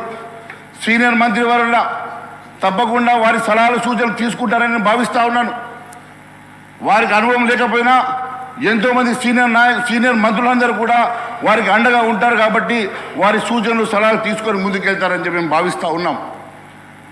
వారు ఐపీఎస్ ఆఫీసర్ కాదు, లేక వారి మంత్రులు కానిస్టేబుల్ హోంగార్డులు కాదు. మహేష్ రెడ్డి గారు వాళ్ళందరూ కూడా మీరు సబ్జెక్ట్ సార్ నేను మాట్లాడేది సార్ వారు చెప్పిన మాటలు సార్ నేను డీవియేషన్ చేయడం లేదు. లేదు మీరు ముఖ్యమంత్రి గారి గురించి మీరు సబ్జెక్ట్ మాట్లాడండి. నేను సబ్జెక్ట్ మాట్లాడండి. మరి ఈరోజు ముఖ్యమంత్రి గారు అందరి సలహాలు సూచనలు తీసుకొని వారు ఈ రాష్ట్రాన్ని ముందుకు తీసుకెళ్తారని చెప్పి మేము భావిస్తూ ఉన్నాం. ఖచ్చితంగా గతంలో ఉన్నటువంటి దూకుడు తగ్గించుకొని వారి యొక్క సమయస్ఫూర్తితో ఈ రాష్ట్రాన్ని ముందుకు నడిపించి ఈ రాష్ట్రాన్ని కాపాడుతారని చెప్పి విశ్వాసాన్ని మేము వ్యక్తపరుస్తూ ఉన్నాం. కొత్త అప్పుల ద్వారా ఈ రాష్ట్రంలో పన్నుల భారాన్ని పెంచొద్దని పన్నులు పెంచకుండానే హామీలు నెరవేర్చాలని చెప్పేసి మేము కోరుతూ ఉన్నాం. దాదాపు 42 పేజీల 412 హామీలు నెరవేర్చడానికి ఖచ్చితంగా మీరు ముందుకు రావాలని మేము ఖచ్చితంగా భారతీయ జనతా పార్టీ కన్స్ట్రక్టివ్గా మీరు ఇచ్చేటువంటి మంచి పనులకు మేము మీ వెంట ఉంటాం. లేని పక్షంలో నిరోధిస్తామని చెప్పి కూడా సభాముఖంగా తెలియజేస్తూ ఉన్నాం. అధ్యక్ష, ఆర్థిక పరిస్థితి పైన శ్వేతపత్రాలు ఇవ్వాల్సిందిగా కోరుతూ ఉన్నాం. ఇందులో కాంగ్రెస్ కొత్తగా ప్రవేశపెట్టినటువంటి స్కీమ్స్కి అవసరమైనటువంటి నిధులు ఎన్ని అవసరం ఉంటాయో అవి చెప్పాల్సిందిగా శ్వేతపత్రం ఇవ్వాల్సిందిగా కోరుతూ ఉన్నాం. కాంగ్రెస్ పార్టీ ఇచ్చిన హామీలు నెరవేర్చడానికి మరి కావాల్సినటువంటి నిధులు ఎంత కావాలా, దానికి కావాల్సినటువంటి అవసరాలకు ఏ రకంగా సమకూరుస్తారో మరి ప్రజలకు సభకు తెలియజేయాల్సిన అవసరం ఉందని తెలియజేస్తూ ఉన్నాను. కాంగ్రెస్ హామీలు ఎంత మేరకు నిధులు అవసరం ఉందో, ఏ మార్గాల ద్వారా నిధులు తీసుకొస్తారో, ఏ రకంగా మరి అవన్నీ అంశాలు మేము బడ్జెట్ సమావేశంలో ఖచ్చితంగా మాట్లాడతాం. ఇప్పుడు మొన్ననే ప్రభుత్వం ఏర్పాటైంది. కనీసం 100 రోజులను సమయం ఇవ్వాల్సిందిగా మేము ఇవ్వాలని చెప్పి మేము ఈరోజు ఈ నిర్ణయం తీసుకొని మరి ఈ అంశంలో లోతుగా వెళ్లకుండా రేపు బడ్జెట్ సమావేశంలో ఈ అంశాలు మేము మాట్లాడతాం. ఇప్పుడు కనీసం 100 రోజులన్నా వారికి సమయం ఇచ్చిన తర్వాతనే మాట్లాడిన అంశం మీద ఈరోజు మేము ఆ విషయాలు లోతుగా వెళ్ళడం లేదు.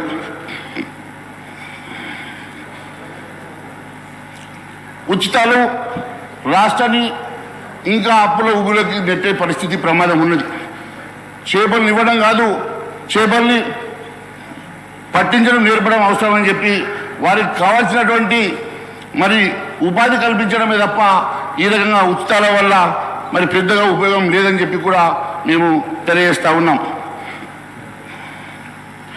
భారతీయ జనతా పార్టీ ఇలాంటి హామీలు ఎట్టి పరిస్థితుల్లో సాధ్యం కాదు. ఈ బడ్జెట్కి ఇప్పుడున్నటువంటి బడ్జెట్కి సరిపోదని చెప్పి మాతో పాటు ఎంతోమంది మేధావులు కానీ ఎంతోమంది విశ్లేషకులు చెప్పినప్పటికీ కూడా అవేమి పట్టనట్టుగా మీరు కేవలం అధికారంలో రావాలని ఆకాంక్షతోటి మాత్రమే ఇష్టానుసారంగా హామీలు ఇచ్చినట్టు కనబడతా ఉంది. మరి ఈ హామీలు ఎంతవరకు నెరవేరుస్తారు, ఈ హామీలు ఎంతవరకు పూర్తి చేస్తారో అని ప్రజలు కూడా ఎదురు చూస్తున్నారని చెప్పి కూడా తెలియజేస్తారు. మహేశ్వర్ రెడ్డి గారు గౌరవ శాసనసభ్యులు గతంలో ఈ రాష్ట్రం బాగుండాలి, అందరికీ ఇల్లు రావాలి, అందరికీ ఉద్యోగాలు రావాలి, ఈ రాష్ట్రంలో ఉన్నటువంటి నదీ జలాలన్నీ కూడా రాష్ట్రానికి పారాలి, పంటలు బాగా పండాలి అని మనం అందరం అనుకున్నదే. మేము ఈరోజు ఇచ్చినటువంటి హామీలు కూడా ఈ రాష్ట్రంలో ఉన్నటువంటి నిరుద్యోగ యువతి యువకులందరికీ ఉద్యోగాలు ఇవ్వాలని, ఇల్లు లేని ప్రతి పేదవాడికి ఇల్లు ఇవ్వాలని, ఇంటి స్థలం లేకపోతే కనీసం ఇంటి స్థలం కూడా ఇవ్వాలని, ఆర్థికంగా మహిళలంతా కూడా తలెత్తుకొని ఆత్మగౌరవంతో బతకడానికి కావాల్సినటువంటి కొంత ఆర్థిక సహాయాన్ని వారికి ప్రతి నెల అందించాలని, ఇవన్నీ కూడా ఈ సమాజం తెలంగాణ రాష్ట్రంలో ఉన్నటువంటి అన్ని వర్గాల ప్రజల అభ్యున్నతి కోసం మేము ప్రకటించి మా కమిట్మెంట్తో మేము ఇచ్చినటువంటి హామీలు. ఈ హామీలన్నీ నెరవేరటం కోసం మేమొక్కడే కాదు, ఈ సభలో ఉన్నటువంటి అన్ని రాజకీయ పార్టీలు కూడా కోరుకోవాలి, దానికి కావాల్సినటువంటి సహాయ సహకారాలు అందించాలి. కేంద్రంలో ఉన్నటువంటి భారతీయ జనతా పార్టీ కూడా తెలంగాణ రాష్ట్ర అభివృద్ధి కోసం, తెలంగాణ రాష్ట్ర యువతీ యువకుల కోసం, తెలంగాణలో ఉన్నటువంటి ఇల్లు లేనటువంటి పేదవాళ్ళ కోసం కావాల్సినటువంటి ఆర్థిక సహాయాన్ని కేంద్ర ప్రభుత్వం నుంచి అందించి ఈ రాష్ట్ర ప్రభుత్వం ప్రజల ఆకాంక్షలు నెరవేర్చడం కోసం మీ ప్రయత్నం కూడా మీరు సహకరించాలని, కొనసాగించాలని కోరుతూ ఆ దిశలో మీరు ఏమేమి చేయగలరో సభకి వాటికి చెప్పవలసిందిగా విజ్ఞప్తి చేస్తాం. Thank you. ఈరోజు నాగేంద్ర గారు మీ వారి సబ్జెక్టు వారు మాట్లాడుతున్నారు, మీరు మధ్యాహ్నం వచ్చిన మీరు కూర్చోండి, తర్వాత మాట్లాడుతున్నాను. నాగేంద్ర గారు కూర్చోండి, తర్వాత మీరు తర్వాత మీకు సమయం వచ్చినప్పుడు మాట్లాడుతారు, కూర్చోండి. మీకు అవకాశం వచ్చినప్పుడు మాట్లాడుతారు, కూర్చోండి. మీకు అవకాశం వచ్చినప్పుడు మాట్లాడుతారు, కూర్చోండి. మీరు కూర్చోండి, కూర్చోండి ప్లీజ్, కూర్చోండి బ్రహ్మ. మహేశ్వర్ గారు మీరు కంటిన్యూ చేయండి, మీరు కూర్చోండి. గౌరవ సభ్యులు మాట్లాడుతున్నాడు, మీరు మధ్యాహ్నం ఇంటర్ఫియర్ అవుతున్నారు, కూర్చోండి ప్లీజ్, కూర్చో. కానీ మహేశ్వరి గారు కానివ్వండి, మహేశ్వరి గారు కానివ్వండి. ఇవ్వలేదండి కానివ్వండి. అధ్యక్ష మీరు కూర్చోండి, మీరు కూర్చోండి, ఈ రకంగా కూర్చోండి ప్లీజ్, కూర్చోండి. మహేశ్వరి గారు కానివ్వండి. అదే మాదిరిగా ఇప్పుడే పెద్దలు ఉప ముఖ్యమంత్రి బట్టి విక్రమార్క గారు మాట్లాడుతూ వారిచ్చిన 412లో కేవలం 2-3 అంశాలు మాత్రమే ప్రస్తావిస్తూ ఉన్నారు, అసలైనటువంటి అంశాలు ఎందుకు ప్రస్తావించడం లేదు. మరి బడ్జెట్కి భారమైనటువంటి అంశాలు మరి మొన్ననే మరి మీరు ఇచ్చినటువంటి హామీలలో రైతు బంధు 15,000 రూపాయలు ఇస్తామని చెప్పి కేవలం 5,000 రూపాయలు ఇచ్చి మాత్రం చేతులు దులుపుకున్నారు. మరి అది ఇస్తారా? ఎన్నికలకు ముందు అది టీఆర్ఎస్ ప్రభుత్వం జమ చేస్తూ ఉంటే మీరు అవి తీసుకోండి, ఎన్నికల తర్వాత మిగిలితే మేము ఇస్తామని చెప్పి ముఖ్యమంత్రి గారు చెప్పినట్టు నేను చూశాను. మరి ఇప్పుడు 5,000 ఇచ్చారు, మిగిలిన 5,000 ఎప్పటికల్లా ఇస్తారో మరి అది ఇవ్వాల్సిందిగా కోరుతా ఉన్నాను. నేను ఒకటే అడుగుతా ఉన్నాను, మీరు ఇచ్చినటువంటి హామీలు నెరవేర్చడానికి ఏ రకంగా నిధులు సమకూర్చుకుంటారు, ఏ రకంగా నిధుల్ని మరి జమ చేసేసి ఈ రాష్ట్రాన్ని నడిపిస్తారు, ఏ రకంగా మీరు ఇచ్చినటువంటి 412 హామీలు నెరవేరుస్తారో శ్వేతపత్రం ఇవ్వాల్సిందిగా గౌరవ ముఖ్యమంత్రి గారిని కోరుతా ఉన్నాను మీ ద్వారా. అదే మాదిరి ఇందాక మాట్లాడుతూ తెలంగాణ నిన్న గవర్నర్ గారి ప్రసంగంలో కూడా తెలంగాణ రాష్ట్రం కేవలం సోనియా గాంధీ వల్లనే వచ్చిందని అంటా ఉన్నారు. అధ్యక్ష, మీకు తెలుసు ఆ రోజు భారతీయ జనతా పార్టీ లేకుంటే తెలంగాణ రాష్ట్రం సాధ్యమయ్యేది కాదు. ఆ విషయంలో సుష్మా స్వరాజ్ గారిని మర్చిపోవడం చాలా బాధాకరంగా ఉన్నది. ఆ రోజు రాజ్యసభలో కూడా భారతీయ జనతా పార్టీ ఇచ్చినటువంటి సహకారాన్ని కూడా మర్చిపోవడం బాధాకరంగా ఉన్నది. మరి ఖచ్చితంగా భారతీయ జనతా పార్టీ లేకుంటే ఈ తెలంగాణ సాధ్యమయ్యేది కాదు. అలాంటి సుష్మా స్వరాజ్ గారిని భారతీయ జనతా పార్టీని మరి పూర్తిగా విస్మరించడం నిజంగా బాధాకరంగా ఉంది. ఇది ఏ సోనియా గాంధీ గారితో కేసీఆర్ గారితో కాదు, సకల జనుల సమ్మె వల్ల ప్రజలు కోరుకోవడం వల్ల తెలంగాణ రాష్ట్రం సాధించుకోగలిగినాం అనేది మరొకసారి తెలియజేస్తా ఉన్నాను. ఆ రోజు రాజకీయ అనివార్యత వల్లనే తెలంగాణ సాధ్యమైందని చెప్పి కూడా మరోసారి మీ ద్వారా తెలియజేస్తా ఉన్నాను. మరి ఇప్పుడే గౌరవ సభ్యులు కేటీఆర్ గారు మాట్లాడుతూ కేంద్రాన్ని మీరు నిందించే ముందు కేంద్రం మీకు ఇచ్చినట్టు సహకారాన్ని పదే పదే మెడికల్ కళాశాలలు మీవని చెప్పుకుంటా ఉన్నారు. మెడికల్ కళాశాలలో పర్మిషన్ ఇచ్చింది కేంద్ర ప్రభుత్వము. మెడికల్ కళాశాలకి నిధులు కేటాయించింది కేంద్ర ప్రభుత్వము. నిధులు కేటాయించింది లోన్గా తీసుకున్నారు.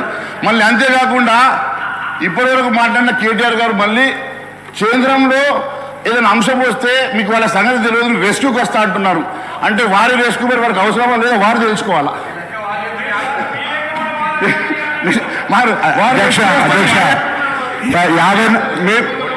అధ్యక్ష మేము 65 మంది ఉన్నాం, మేము 54 మంది ఉన్నాం, వాళ్ళని కూడా కలుపుకొని చెప్తారు గౌరవ ప్రతిపక్ష నాయకులు. దాని తర్వాత మా గౌరవ బీజేపీ శాసనసభ్యులు అడుగుతా ఉన్నారు సుష్మా స్వరాజ్ గారి గురించి, ఓకే. కానీ దాని తదుపరి నరేంద్ర మోడీ గారు అనేక సందర్భాలు మాట్లాడారు.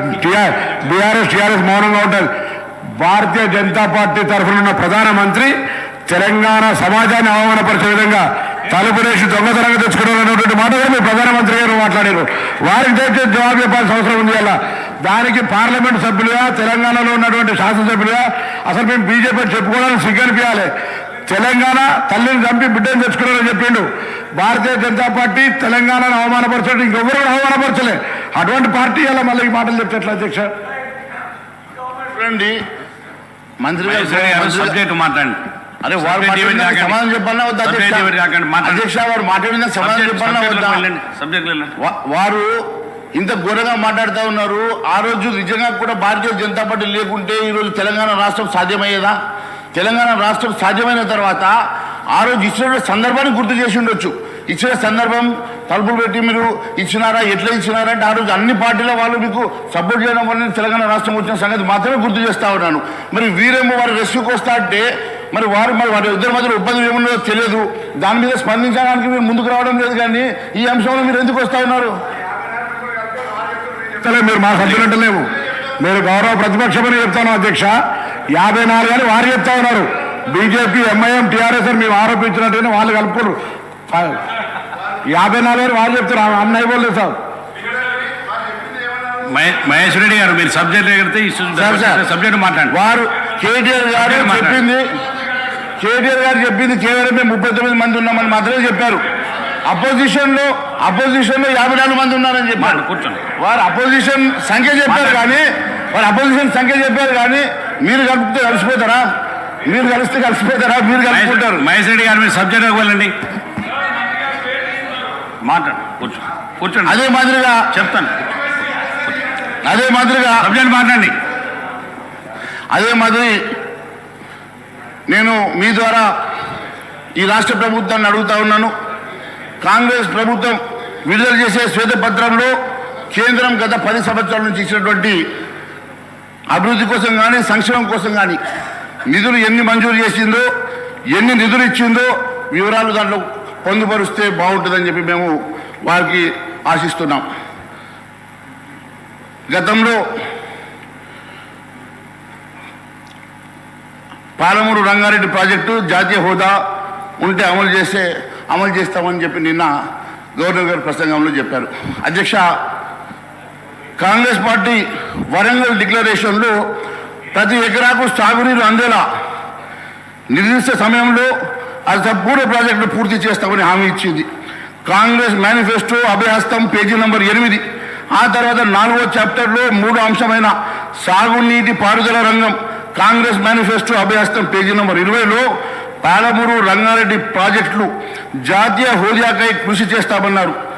మరి అదే విషయం గవర్నర్ ప్రసంగంలోనూ చెప్పించారు. అంటే జాతీయ హోదా రాకపోతే ఈ ప్రాజెక్టును ముందుకు తీసుకెళ్లే ఉద్దేశం మీకు ఉందా లేదా అనే స్పష్టత లేదు. మీరు లేకుంటే మీరు దాన్ని ముందుకు తీసుకెళ్లే ఉద్దేశం లేదు కాబట్టి దీన్ని ఒక లింక్ పెట్టినారు. మీరు దీన్ని లింక్ పెట్టడం అనేది ఇది మంత్రి గారు సార్ మేము మేనిఫెస్టోలో పెట్టింది అనమాట. చాలా సార్ మేనిఫెస్టోలో పెట్టిన అంశానికి నేను గౌరవ సభ్యులను కోరుతా ఉన్నాను. మహేశ్వర్ రెడ్డి గారు బీజేపీ పార్టీ జాతీయ స్థాయిలో వారు ప్రధానమంత్రి ఉన్నారు. ఈరోజు మేము వారిని కోరుతా ఉన్నాము. ఈరోజు తెలంగాణ రాష్ట్ర ప్రజలకు సంబంధించిన అంశం విషయంలో వారు ముందు నిలబడి జాతీయ హోదాను ఇప్పించే ప్రయత్నం చేయాలని కోరుతా ఉన్నాను. ఎట్లా ఇస్తారని మీ పార్టీ ప్రభుత్వంలో ఉంది, మేమందరం వస్తాం, మేము వారిని కూడా కోరుతాం, మా ప్రధాన ప్రతిపక్షాన్ని కూడా కోరుతాము. మీరు జాతీయ హోదాను ఇప్పియండి. మేమందరం కూడా తెలంగాణ రాష్ట్ర ప్రజలకు సంబంధించిన ఈ అంశాన్ని నేను మా మహేశ్వర్ రెడ్డి గారు వారి బీజేపీ పార్టీ వారిని కూడా కోరుతా ఉన్నాం. అధ్యక్ష మహేశ్వర్ రెడ్డి గారు కానీ అధ్యక్ష ఎన్నిసార్లు ఇంటరప్షన్ కరెక్ట్ కాదు అధ్యక్ష. అయ్యా ఒక్క నిమిషం సార్, ఒక్క నిమిషం. సీఎం రేవంత్ రెడ్డి గారి సొంత జిల్లా అయినటువంటి పాలమూరు, సీఎం సొంత జిల్లా ఇది ఎట్టిస్తారు సార్, ఇది ఎట్టిస్తారు? What is this? నేను 1 minute. శ్రీహరి గారు మన లెజిస్లేటివ్ అఫైర్స్ మినిస్టర్ గారు శ్రీధర్ బాబు గారు పాలమూరు రంగారెడ్డికి జాతీయ హోదా తీసుకురావడానికి బీజేపీ వాళ్ళ సహకారం అడిగారు సార్. దాన్ని మేము కూడా స్వాగతిస్తున్నాం. వీలైతే అంటే ఇప్పుడు రెస్క్యూకి వస్తామని చెప్పి రెస్క్యూకి వచ్చేసారు సార్. రెస్క్యూకి వచ్చేసారు. దీన్ని బట్టి చాలా స్పష్టంగా ఏర్పడుతూ ఉంది వీళ్ళ రిలేషన్షిప్ ఏందో. నేను ఒకటే అడుగుతా ఉన్నాను. గౌరవ ముఖ్యమంత్రి గారి సొంత జిల్లా పాలమూరు. అలాంటి సొంత జిల్లాలో కేవలం జాతీయ హోదా ఏ రకంగా వస్తుందో ఎంపీగా ఉన్నటువంటి రేవంత్ రెడ్డి గారికి, ఇరిగేషన్ మంత్రిగా ఉన్నటువంటి మా ఉత్తమ్ కుమార్ రెడ్డి గారికి బాగా తెలుసు. జాతీయ హోదాకి ఏమేం కావాలా, ప్రొసీజర్ ఏంది, దాని నామ్స్ ఏంటి, అవన్నీ కూడా సార్ మీకు సమయం ఇచ్చినప్పుడు మీరు మాట్లాడాలి సార్. చాలాసేపు మాట్లాడారు మీరు గంటన్నర మాట్లాడారు. మాకు అది 10 నిమిషాలు కూడా మహేశ్వర్ గారు మీరు గవర్నర్ ప్రసంగంలో మాట్లాడేది అనవసరంగా. గవర్నర్ ప్రసంగం అండి ఇది. గవర్నర్ ప్రసంగంలో మాట్లాడుతూ ఉన్నాను అధ్యక్ష.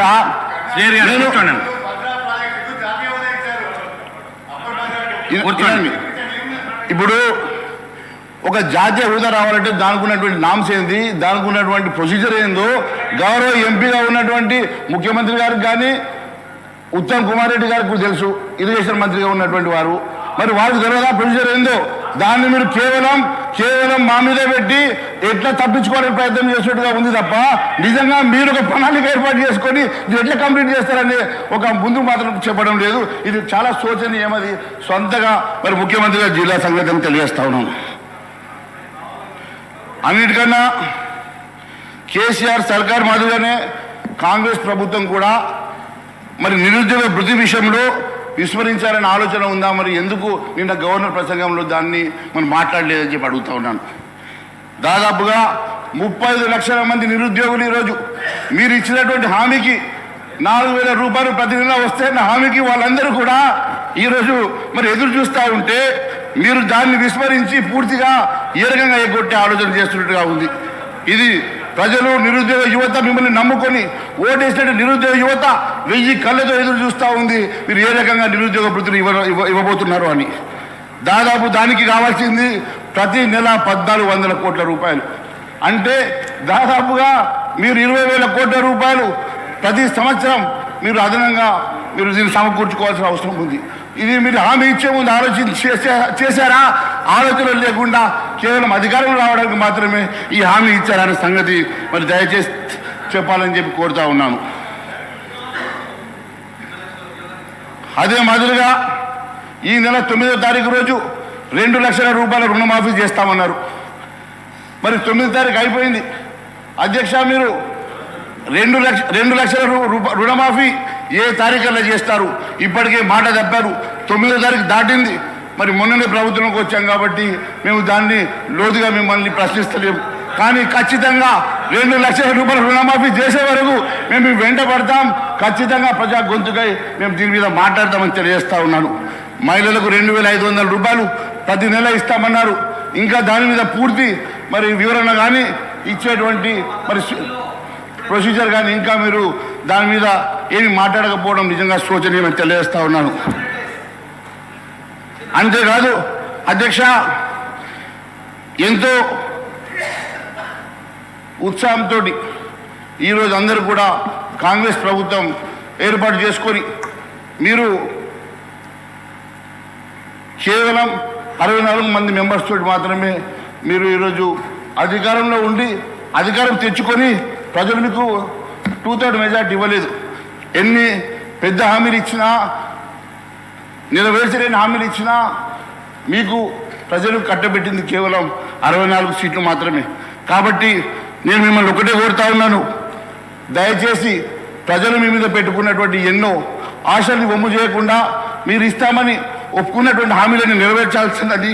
ప్రజలు మీకు సంపూర్ణ విశ్వాసంతో మీ మీద పట్టం కట్టినందుకు మీరందరూ కూడా మరి ముఖ్యమంత్రి గారికి సహచార మంత్రులందరూ కూడా మీరు సపోర్ట్ చేసి ఖచ్చితంగా మీరు ఇచ్చినటువంటి 412 హామీలు నెరవేర్చాల్సిందిగా కోరుకుంటూ ఈ అవకాశం ఇచ్చినందుకు ధన్యవాదాలు తెలియజేస్తున్నాను. భారత్ మాతాకి జై. శ్రీ అక్బరుద్దీన్ ఓవైసీ గారు. Honorable panel speaker, sir. Sir, at the outset, I welcome the new government that has assumed office after the assembly elections. We respect the people's mandate, and as it is their will that has prevailed in the assembly elections, the Congress party has secured the people's confidence on the basis of the promises that the party has made and its Please All manifesto.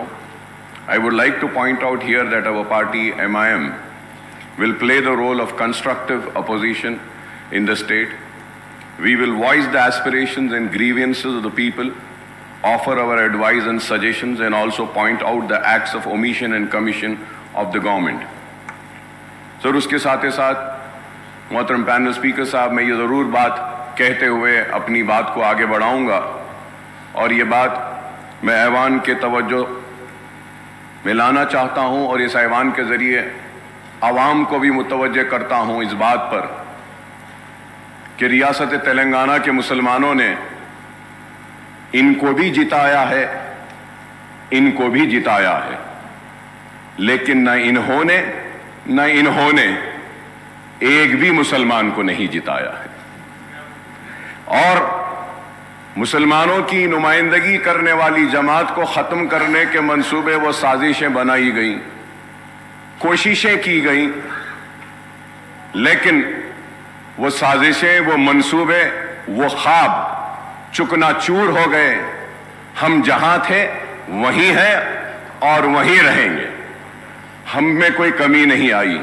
कभी ये यहां से यहां आते हैं, कभी वो वहां से यहां आते हैं, लेकिन हम जहां थे वहीं हैं और वहीं रहेंगे। और बेबाकी के साथ, पूरी दियानत के साथ, ईमानदारी के साथ, इखलास के साथ मुसलमानों की नुमाइंदगी करते रहेंगे। और ये बात इसलिए कह रहे हैं कि मुसलमान हिंदुस्तान का दूसरे दर्जे का शहरी नहीं है। मुसलमान को भी दस्तूर हिंद ने वो बराबर का हक दिया गया है। और इस ऐवान में खड़े रहकर हमारी तारीख है कि हमने मुसलमानों के लिए, पिछड़े हुए तबकात के लिए, SC STs के हुकूक के लिए हमने जिद्दोजहद की है और आगे भी हम करते रहेंगे। हम उम्मीद करते हैं कि कांग्रेस की हुकूमत पुराने शहर को नजरअंदाज नहीं करेगी। हम उम्मीद करते हैं कि पुराने शहर की तरक्की नए शहर के बराबर होगी। हम उम्मीद करते हैं कि IT टावर्स जो हमने मंजूरी हासिल की थी पुराने शहर के लिए, वो IT टावर्स का काम जारी रहेगा। हम ये उम्मीद करते हैं कि पुराने शहर में मूसी को साफ कर और जहां पे सीवरेज का पानी है उसको खूबसूरत बनाया जाएगा, डेवलपमेंट आएगा पुराने शहर में। हम उम्मीद करते हैं कि बरसा बरस से चार मीनार पेडेस्ट्रियनाइजेशन का प्रोजेक्ट जो एक कछुए की तरह आगे बढ़ रहा है उसको तेजी के साथ आप मुकम्मिल करेंगे। हम उम्मीद करते हैं और तवक्को करते हैं कि आप पुराने शहर को नए शहर के बराबर तरक्की देंगे। हम उम्मीद करते हैं कि आप अपने वादों को पूरा करेंगे और हम एक मजबूत और कंस्ट्रक्टिव अपोजिशन का रोल जरूर हम अदा करते रहेंगे। हम ये भी तवक्को करेंगे कि आप माइनॉरिटीज के इश्यूज जो हैं, जैसा MTF है, RTF है या फिर ओवरसीज स्कॉलरशिप है, उसके बहुत सारे अमाउंट्स ड्यू हैं, उसको भी आप क्लियर करेंगे। और मुसलमान और माइनॉरिटी बच्चे जो तालीम हासिल कर रहे हैं, जिसकी वजह से स्कॉलरशिप्स रिलीज नहीं होने की वजह से जो रुकावटें आ रही हैं, उसको आप दूर करेंगे। हम उम्मीद करते हैं कि अनीसुल गुरबा की इमारत जो तामीर हुई है, उस अनीसुल गुरबा की इमारत में सरगर्मियों का आगाज करेंगे, यतीम बच्चों को वहां रखेंगे और उनको मौका देंगे। हम उम्मीद करते हैं कि आप एक मुस्लिम डेलीगेशन को बुलाकर, आप उनसे बैठकर बात कर मदरसा बोर्ड जो दूसरे रियासतों में हैं, उस तरीके से आप उनको एतमाद में लेकर, भरोसे में लेकर, उनसे बातचीत कर एक मदरसा बोर्ड के जरिए आप उनकी मदद करेंगे। हम ये भी उम्मीद करते हैं कि 17,000 अइम्मा और मौजनों को आप अचलीकास को जो पैसा दिया जा रहा है उनके बराबर देंगे। आपके मैनिफेस्टो में आपने कहा कि 12,000 देंगे, लेकिन मैं कहूंगा कि हुकूमत का कोई मजहब नहीं होता, हुकूमत का कोई मजहब नहीं। जब अचलीकास पुजारीस को आप 25,000 दे रहे हैं, तो हुकूमत की जिम्मेदारी है कि वो मुस्लिम अइम्मा और मौजनों को भी उन्हीं के बराबर दें। मैं उम्मीद करता हूं कि शादी मुबारक की स्कीम को जो मजलिस के नुमाइंदगी पर ग्रीन चैनल में डाला गया था, आप उसको जारी रखेंगे ग्रीन चैनल में, और उसके जरिए शादी मुबारक के सारे जितने भी पेंडिंग दरखास्तें हैं उसको क्लियर करेंगे। मैं ये भी उम्मीद करता हूं कि 1 लाख रुपए का जो लोन मुसलमानों को देने का वादा किया गया था, उसको दिया गया था। इलेक्शन का नोटिफिकेशन आने के बाद इलेक्शन कोड ऑफ कंडक्ट की वजह से उसको रोक दिया गया था। उम्मीद करता हूं कि नई हुकूमत वो जितने भी मंजूरियां जो हुई हैं, जो सैंक्शन हुए 1 लाख, उनको फौरन रिलीज करेगी। मैं उम्मीद करता हूं कि जो मशीन्स जो दिए गए थे, जो स्विंग मशीन्स खवातीन को दिए गए थे, जिनकी मंजूरी हुई लेकिन इलेक्शन कोड की वजह से रोक दिया गया था, आप उनको भी रिलीज करेंगे। मैं उम्मीद करता हूं कि CBCID की इंक्वायरी जो वह औकाफी जायदादों की तहफ्फुज के लिए बनाई गई थी, उसकी रिपोर्ट को आप टेबल करेंगे। मैं उम्मीद करता हूं कि कांग्रेस की हुकूमत औकाफी जायदादों का तहफ्फुज करेगी। 70 बरस की इस तारीख में मुसलमानों की औकाफी जायदादों को तबाह बर्बाद किया गया, उनको लेफ्ट एंड राइट बांटा गया, चाहे वो तेलुगु देशम की हुकूमत हो, चाहे वो कांग्रेस की हुकूमत हो या BRS की हुकूमत हो। जब हुकूमत में आने से पहले तो बड़े हमदर्दी का इजहार करते हैं औकाफी जायदादों की तहफ्फुज के लिए, लेकिन इख्तिदार में आने के बाद उनकी रविश कुछ और होती है, और उसी रविश का नतीजा है कि हुसैन शाह वली रहमतुल्लाह अलैह की 1,600 एकड़ आराजी चले गई, आज नहीं है।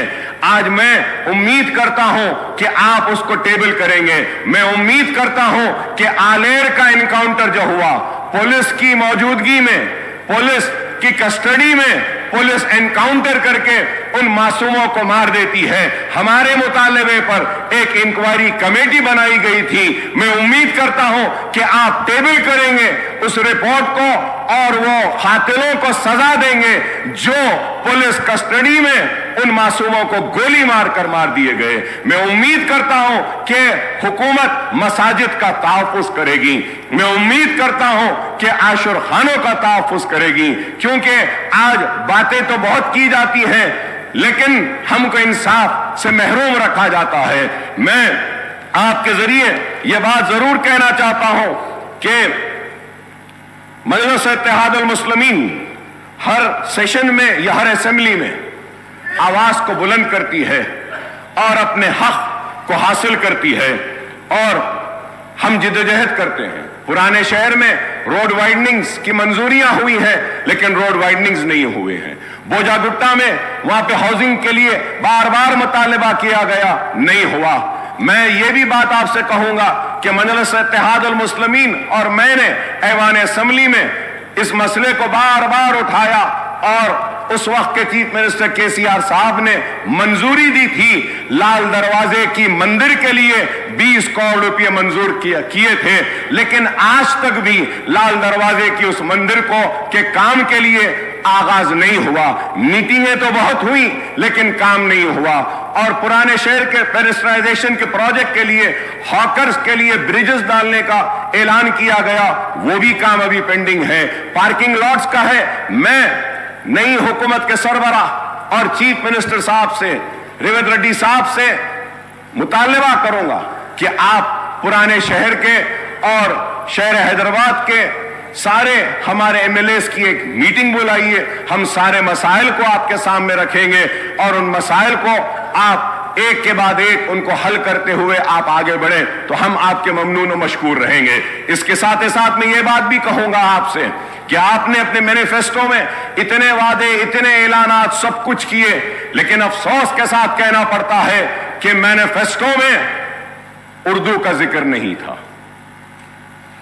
रियासत तेलंगाना की दूसरी सरकारी जबान का मौक़िफ़ दिया तो टीआरएस की हुकूमत ने और केसीआर साहब ने दिया। मैं उनका शुक्रिया अदा करता हूं कि उर्दू को दूसरी सरकारी जबान का मौक़िफ़ दिया गया, लेकिन उर्दू के साथ इंसाफ हुआ, लेकिन जैसे होना था वैसा नहीं हुआ। मैं उम्मीद करता हूं कि आप उर्दू के साथ इंसाफ करेंगे, उर्दू को उसका जायज हक देंगे और उर्दू बोलने वालों के साथ इंसाफ करेंगे। आपने अपने मैनिफेस्टो में यह भी कहा कि डीएससी का इनेकाद करेंगे। हम बार बार बोलते रहे हैं, राजशेखर रेड्डी साहब के दौर से हम बोलते आए हैं और मैं राजशेखर रेड्डी साहब को हर वक्त याद करता हूं क्योंकि वो एक हमदर्द शख्स थे। और अगर कोई कहता है कि हम कांग्रेस के करीब थे, तो मैं ये कहना चाहता हूं कि हम कांग्रेस के करीब राजशेखर रेड्डी की वजह से थे, उनके अखलास की वजह से थे, उनकी मोहब्बत की वजह से थे, उनके हमारे लिए हमारे मसाइल को हल करने की वजह से थे। हम राजशेखर रेड्डी साहब के बेशक करीब थे, हमारे काम करते थे। और आज हम आपसे मुतालबा करते हैं, आपसे दरख्वास्त करते हैं कि उर्दू के साथ इंसाफ करिए। डीएससी को, उर्दू के पोस्ट जो होते हैं उसमें आप डीएससी जब करते हैं तो एससी, एसटी और बीसीज रहते हैं। वो एससी, एसटी, बीसीज को उर्दू नहीं आती है, लेकिन कानून ये कहता है कि आप एससी, एसटी को वो पोस्ट दें, तो आपको चाहिए कि आप 2 वक्त उसका नोटिफिकेशन दें। 2 वक्त नोटिफिकेशन देने के बाद वो जितने एससी, एसटीज के और बीसीज के उर्दू के जो पोस्ट हैं जो अनफिल्ड हैं वो ओपन हो जाते हैं। ये इंपॉर्टेंट चीज है। मैं उम्मीद कर रहा था कि आपकी थिंक टैंक आपको बोलेगी और कहेगी कि उर्दू के पोस्ट के लिए, उर्दू के लिए इंसाफ के लिए मैनिफेस्टो में ये बात डालेंगे कि हम उर्दू के पोस्ट को डिरिजर्व करेंगे, लेकिन ये काम नहीं हुआ। मैं उम्मीद करता हूं कि आप ये काम करेंगे। उर्दू जब दूसरी सरकारी जबान है तो जितने भी कॉम्पिटिटिव एग्जाम्स हैं, जितने भी प्रमोशन के एग्जाम्स हैं डिपार्टमेंटल, उसको उर्दू में भी मुनक्किद करना चाहिए। यह जरूरी है, यह काम नहीं हो रहा है। और जितने रिक्रूटमेंट के आपके एग्जाम्स हैं वो एग्जाम्स को भी उर्दू में रखिए, यह भी जरूरी है। मैं उम्मीद करता हूं कि आप मेरे इन बातों पे तवज्जो देंगे। और मैं इसके साथ ही साथ आगे बढ़ते हुए यह बात भी आपसे कहूंगा कि it was in 2004 on the eve of assembly polls, the Congress party had entered into a poll alliance with TRS after promising Telangana state. More than 5 years later, in the second term of the UPA government at the center and the Congress government in the state, the central government made the December 9 announcement of Telangana statehood in 2009, plunging to the united AP into a turmoil. Ultimately, the Congress Working Committee decided to bifurcate Andhra Pradesh in mid-2013 and followed it up with enactment of AP Reorganization Act in early 2014. Telangana state came into being on June 2nd, 2014. That is exactly 10 years after the promise was made by Congress before the 2004 Assembly and Lok Sabha elections. Earlier too, during 1969 and 1971, the Telangana agitation rocked the united AP, and it was led by former congressmen who had floated Telangana Praja Samiti. Incidentally, this earlier movement was suppressed by the Congress government at the state and in the united Andhra Pradesh state, sir. Sir, I would like to tell my Congress friends that the history cannot be one-sided and it has to be two sides. In the year 1969 to 1971, agitation scores of youth were killed. in police firing, and in 2001 and 13 moments, scores of youth committed self-immolation.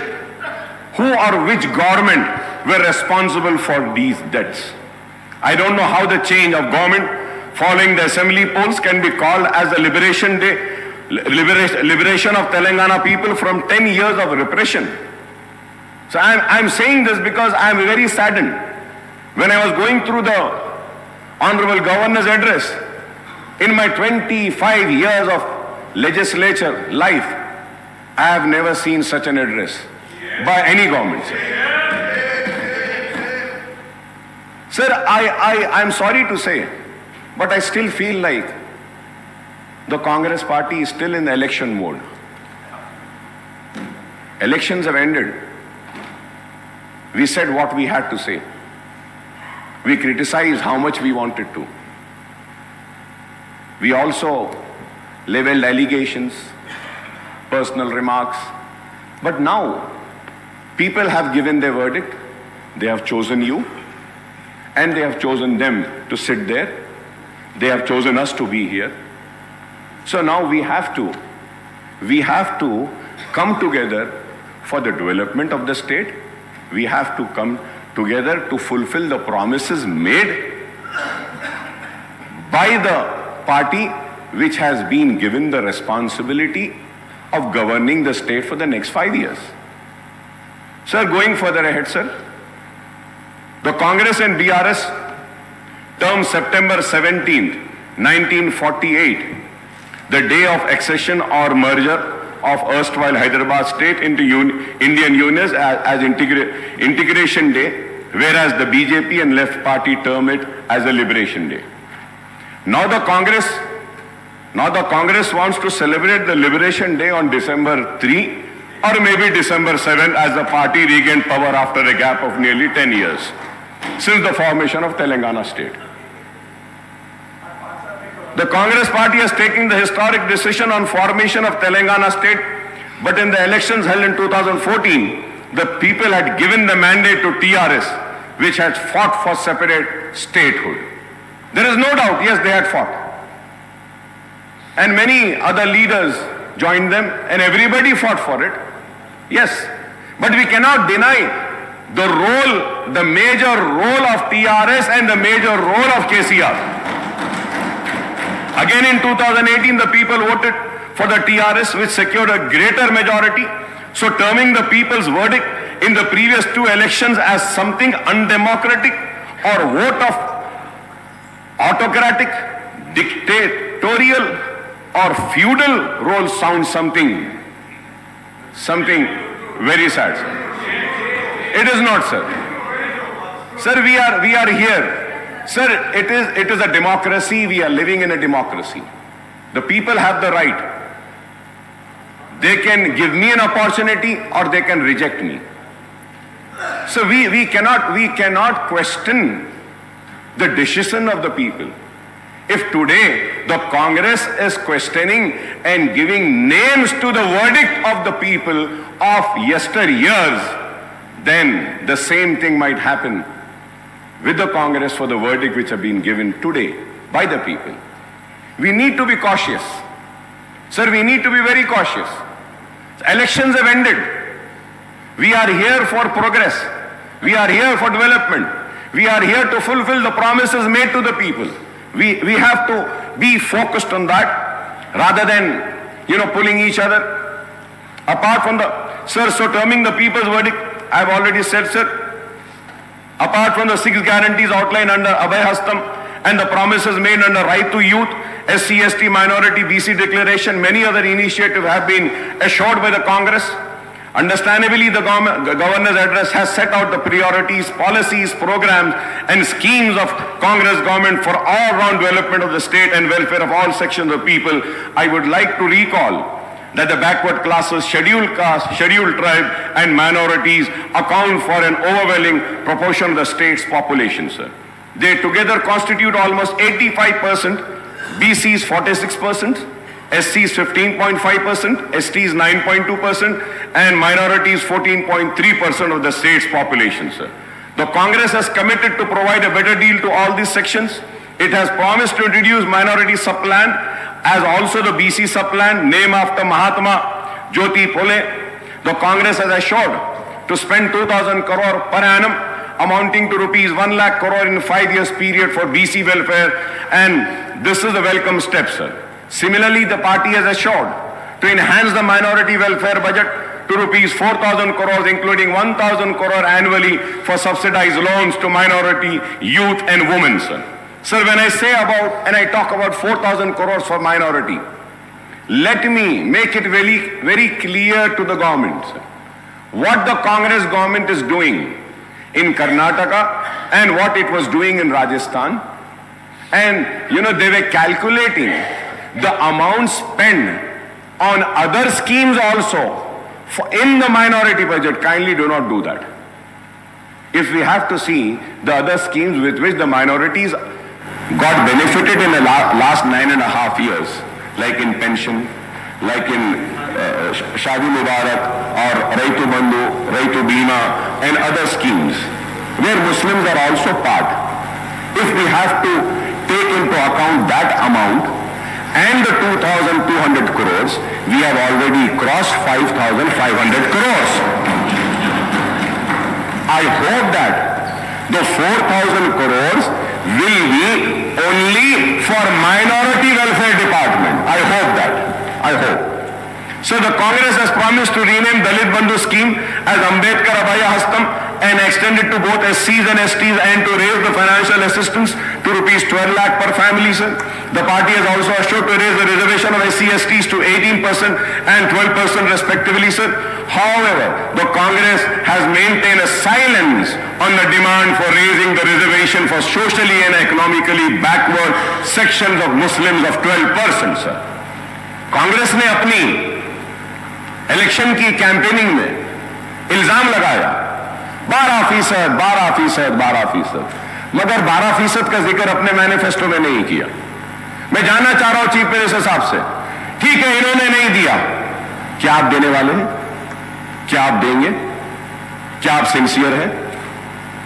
सवाल है।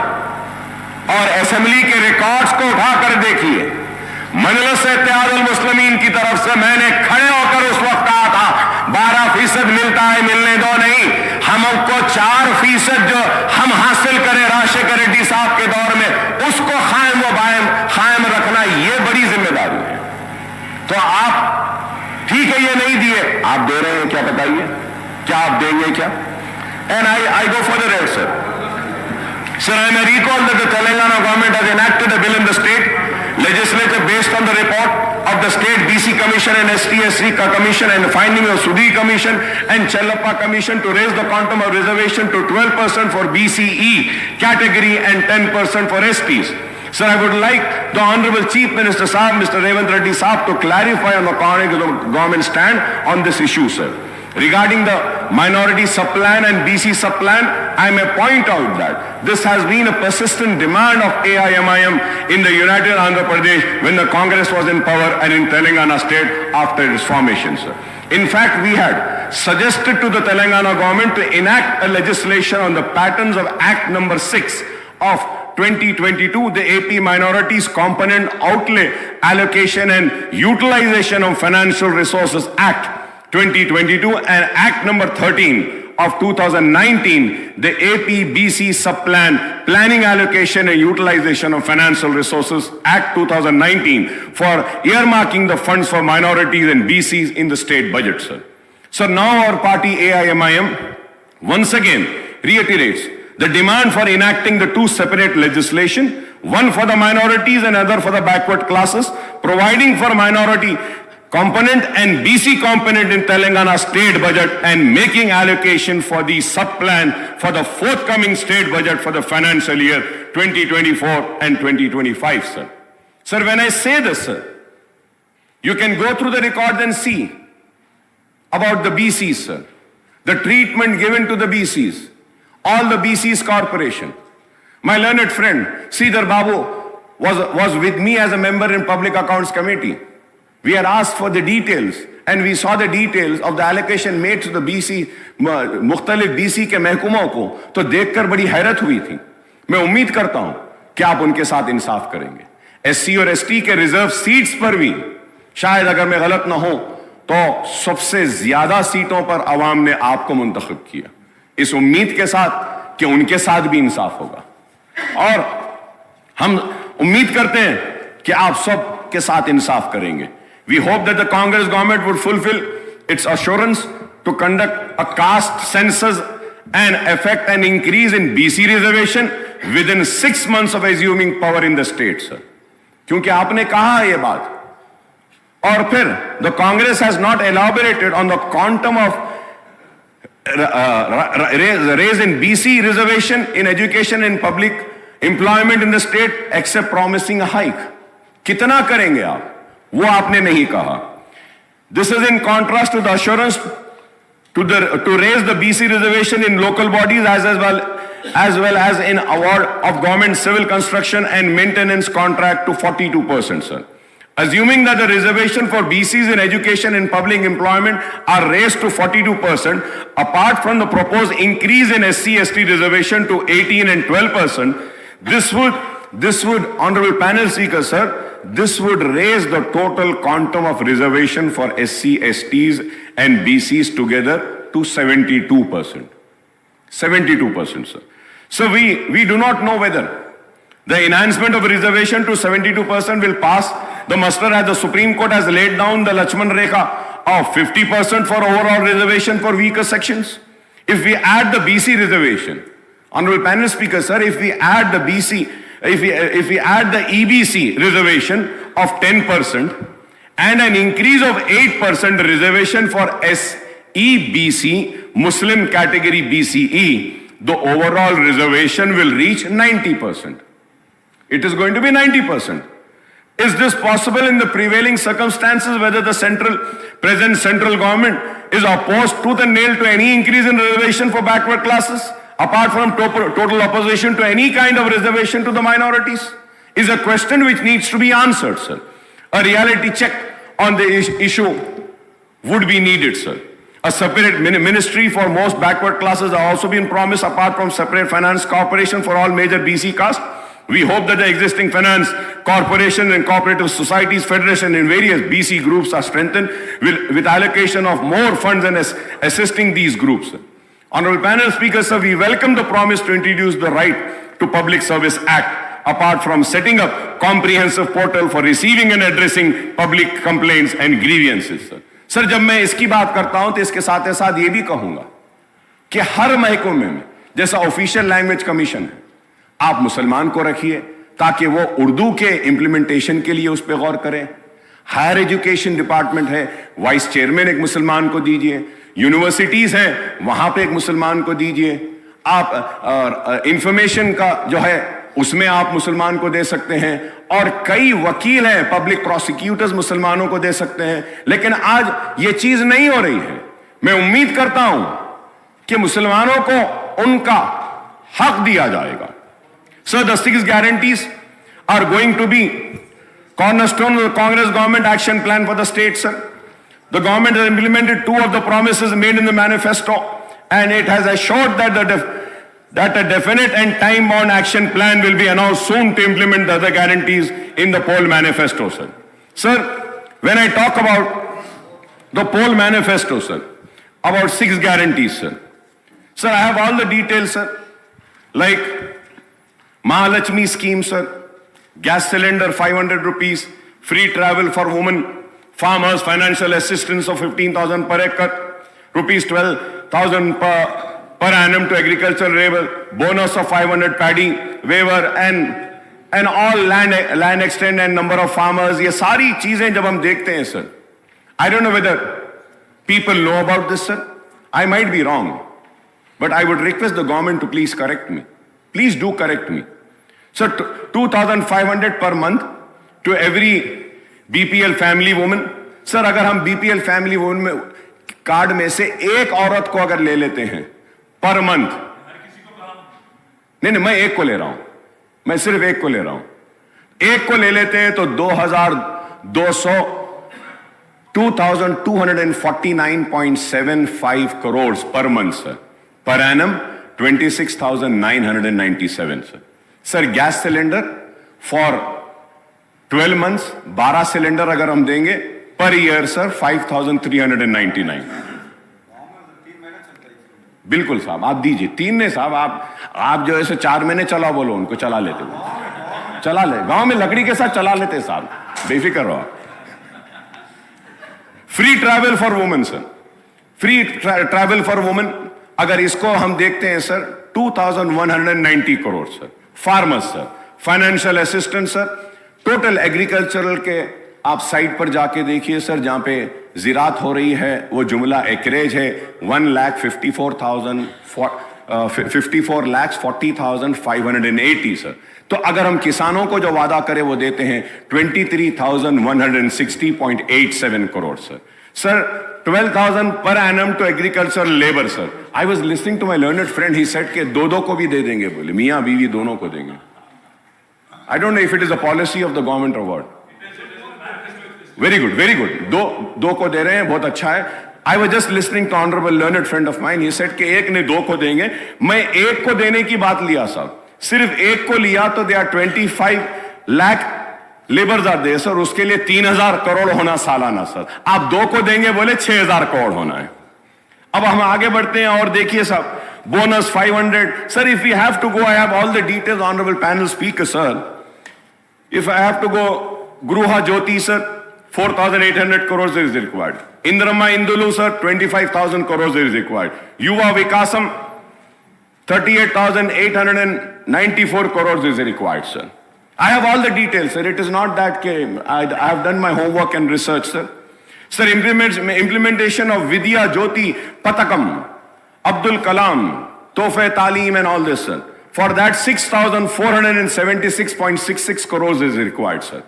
Sir MPhil PhD sir for that, और उसके बाद में graduates को भी आप देंगे बोले, फिर इंटर स्टूडेंट्स को भी देंगे बोले, एसएससी को भी देंगे बोले, तो उसके लिए, और फिर वो सारे जब हम देखते हैं सर 294, 1,800, 2,600, अब इतने हैं सर, थाउजेंड्स एंड थाउजेंड्स है sir. And I wish you all the luck, because I know this sir, because I know this. Congress have ruled this country and ruled the state 16 times sir.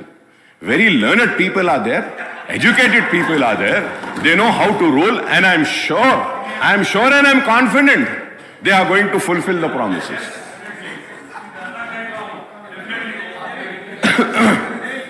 Sir चीयूता sir उसमें monthly pension 4,000 देंगे बोले, monthly employment allowance भी देंगे बोले sir.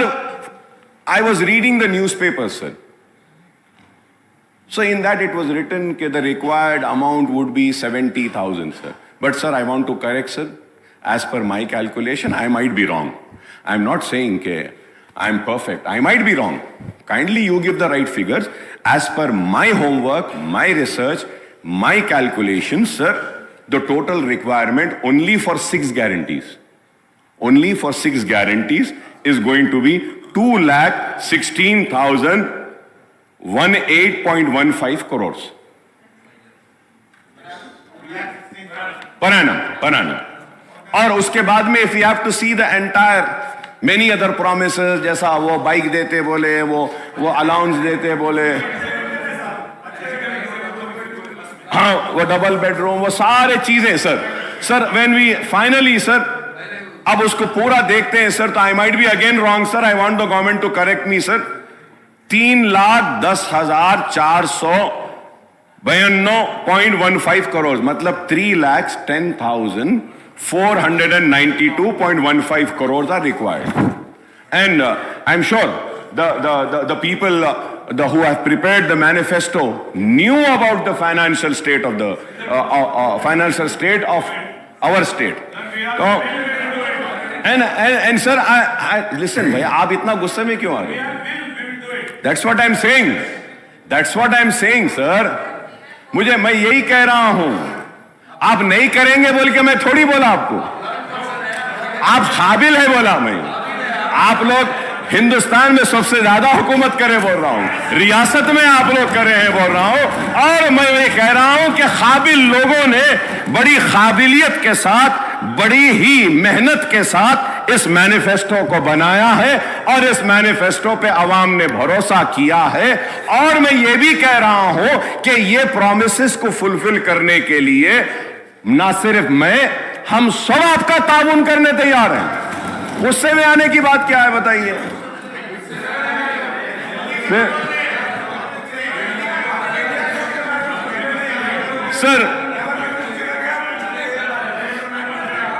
Sir मैं ये भी कहूंगा sir, there is no mention about the minority declaration in the governor's address and I don't know the reason for this omission, sir. इसलिए मैंने कहा मुसलमानों ने आपको भी जिताया, मुसलमानों ने आपको भी जिताया, मगर आप दोनों ने मुसलमानों को नहीं जिताया, हम जीत गए। Sir, one of the promise under the minority declaration is the introduction of Abdul Kalam Tofai Talim scheme to provide financial assistance of rupees 5 lakh to minority youth for completing MPhil and PhD, rupees 1 lakh for post-graduation, rupees 25,000 for graduation, rupees 15,000 for intermediate, and rupees 10,000 for passing the 10th grade SSC, sir. Sir, I would like to once again ask the people responsible for preparation of this manifesto, sir. Sir, by the way, sir, who is this Abdul Kalam? Is it, no, sir, it is written Abdul Kalam. Is it the India's first education minister, Maulana Abdul Kalam Azad? Or it is Abdul Kalam, India's missile man and former president, Mr. APJ Abdul Kalam? It cannot be both.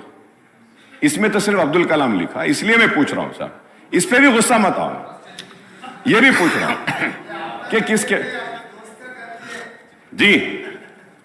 तो मैं ये पूछ रहा हूं, ये भाई ये manifesto आपका है भाई, सीएम साहब ये आपका है, ये आपके उसमें है, तो इसमें अब्दुल कलाम 2 है, तो मैं क्लैरिफिकेशन ले रहा हूं, मौलाना अब्दुल कलाम आजाद के नाम पे है या Abdul Kalam the missile man के नाम पे? तो दोनों के नाम से, दोनों के नाम से जी। अच्छा, नहीं मैं पूछ रहा था साहब, पूछना है ना। Under the Mahalakshmi guarantee women are promise monthly financial assistance of rupees 2,500 per month, and that is 30,000 per annum, besides free travel in RTC buses, sir. Sir, when I talk about RTC buses, sir, Honorable Panel Speaker, sir, so this is Telangana Road Transport Corporation 22-23 report, sir. And also, I had raised a question, sir. अब इसमें लिखा हुआ है, sir, कि out of the 9,000 buses, 6,000 buses are old, 15 years old. और इसमें पूरा detail दिए साहब, कितने पुराने हैं, क्या है, क्या नहीं। अब ये देखिए सर, ये 23-24, ये पेज ही नहीं है साहब इसमें। नहीं, आपके दौर में हुआ सो है ये, सॉरी, आपके दौर में हुआ सो है। तो सर, पैनल स्पीकर सर, मैं नई गवर्नमेंट से कहूंगा कि ऐसे डेलिबरेट omissions pages के नहीं होना चाहिए, because you had promised a transparent government. It has to be there. बहुत है सर, so many demands, बहुत सारे demands भी देखते हैं सर, demands में एक important page गायब हो जाता है, demands table नहीं होते, demands पे discussion होता है। तो I hope we have faced this. नहीं, I told you कि we are going to play a role of a constructive opposition, and let me correct you, we have played a constructive role when the TRS was also there in the government. We have criticized the government, we have appreciated the government, we have rejected their wrongdoings, and we have praised the good doings which were for the people. We are going to play the same role. And at the same time, I'm happy that I'm happy that I saw today's newspapers in which Honorable Revanth Reddy Saab has said in the newspaper, it has come कि MIM के साथ कोई alliance नहीं है भाई हमारा, हम अकेले थे, अकेले हैं, लड़ रहे थे, लड़ रहे हैं, लड़ते रहेंगे, क्योंकि बहुत सारे लोगों को ऑनरेबल पैनल स्पीकर साहब, एक मीटिंग हुई, सीएम साहब बुलाए, थैंक यू सर, मूसी के लिए बुलाए, thank you so much sir, बुलाए, हम बैठे, डिस्कस करे, लोग समझे कि अरे अलायंस हो गया, ये इनके करीब आ गए, ये इनके हो गए, देखिए, मैं ये कहना चाहता हूं, वो हमारे रियासत के चीफ मिनिस्टर हैं, अवाम ने उनको मुंतखब किया है, ये कांग्रेस की हुकूमत में एतमाद का इजहार किया है, तो मैं अवामी नुमाइंदे की हैसियत से अपनी रियासत के चीफ मिनिस्टर से मिलना ही पड़ेगा। मिलते रहेंगे, काम कराते रहेंगे, क्योंकि हमको काम होना है। और to go further ahead sir, we welcome the introduction of free bus ride for the women in TSRTC buses, sir. At the same time, sir, through you, sir, I would like to request the government to kindly take care of the auto rickshaw drivers. Auto rickshaw के drivers बहुत परेशान हैं, Uber and ओला वाले बहुत परेशान हैं। ख़वातीन को तो अच्छा मौका मिला कि बस में वो सफ़र कर रहे हैं, बहुत अच्छी बात है, लेकिन हमको इनका भी ख्याल करना चाहिए, क्योंकि आपने इलेक्शन मैनिफेस्टो में ऐलान किया था कि आप जितने चालानात हुए हैं, चालानात को भी आप माफ़ करेंगे, आधा माफ़ करेंगे। तो मैं आपसे रिक्वेस्ट करूंगा कि अहकामात जारी करिए कि जितने भी चालानात है उसको हम 50% वेव ऑफ करते हैं, और ऑटोज़ वालों को किस तरीके से हम मदद पहुंचा सकते हैं। वो कुछ पैसे भरते हैं रोड टैक्स का, इसका, अगर उसमें अगर उनको कुछ एग्जेम्पशन अगर कुछ देते हैं तो एक उनको भी एतमाद में लिए वैसा होगा। सर, उसके साथ ही साथ जी नहीं, अब देते बोले थे साहब, आपके मैनिफेस्टो में बोले थे, आप अब देंगे बोल के बोले थे। KCR साहब अनाउंस करे थे कि हम गवर्नमेंट में अगर आएंगे तो ऑटो वालों को ये देंगे। It was announced. तो मैं चीफ मिनिस्टर साहब से रिक्वेस्ट करूंगा कि ऑटो वालों का भी थोड़ा सा अगर आप देखते हैं तो उनका भी थोड़ा अच्छा फायदा हो जाएगा। और इसके साथ ही साथ ऑनरेबल पैनल स्पीकर सर, मैं ये ज़रूर कहना चाहूँगा कि आउट ऑफ 9,000 6,000 तो पुराने बसेस है, और फिर नुकसान 2,000 करोड़ का है, तो ये पेट्रोल डीजल के लिए भी देना है। So there are many other things, sir, which I think in the next budget session I will go further ahead and discuss about this, sir. But as per my knowledge, sir, 12 crore का शायद नुकसान हो रहा है RTC को इससे। अब इसको हम कैसा करेंगे, इसका भी आप कुछ प्रोग्राम बनाइए sir. And domestic gas cylinders के ताल्लुक से भी मैंने पहले ही कहा है और फिर से कहूँगा, और उम्मीद करता हूँ कि आप करेंगे। और under Rythu Bharosa the assistant of 70 lakh farmers is been raised to 15,000 per acre and the coverage is been extended to 6 lakh share of खौलदाज ऑल्सो सर, बोनस ऑफ 500। ये सारी चीज़ें हैं जो आप जानते हैं, मैं भी जानता हूँ। क्रॉप लोन्स के बारे में भी आपने वेव करेंगे कहा, ₹2 lakh at one go would require 36,000 crores sir, ₹30,000 crores towards loan amount and ₹6,000 crores towards interest, so 36,000 है। I hope that under Gruha Jyoti guarantee 200 unit of free electricity a promise for all household। अब ये 200 कैसा देंगे, इसमें भी confusion है sir. 200 unit कैसा देंगे? अब अगर मुझे 201 आएगा यूनिट, तो क्या 200 माफ करके 1 यूनिट के पैसे लेंगे? या अगर मुझे 500 यूनिट आ रहा है तो वो 500 यूनिट में से आप 300 माइनस करके 200 का लेंगे? इसमें क्लैरिटी नहीं है sir. So I request kindly issue the guidelines with which ये 200 यूनिट फ्री जो मिलेगा। The power sector in the state, TS Genco, TS Transco and Northern Southern Discoms are already saddled with huge losses of 50,275 crores and staggering debt of 81,516 crores।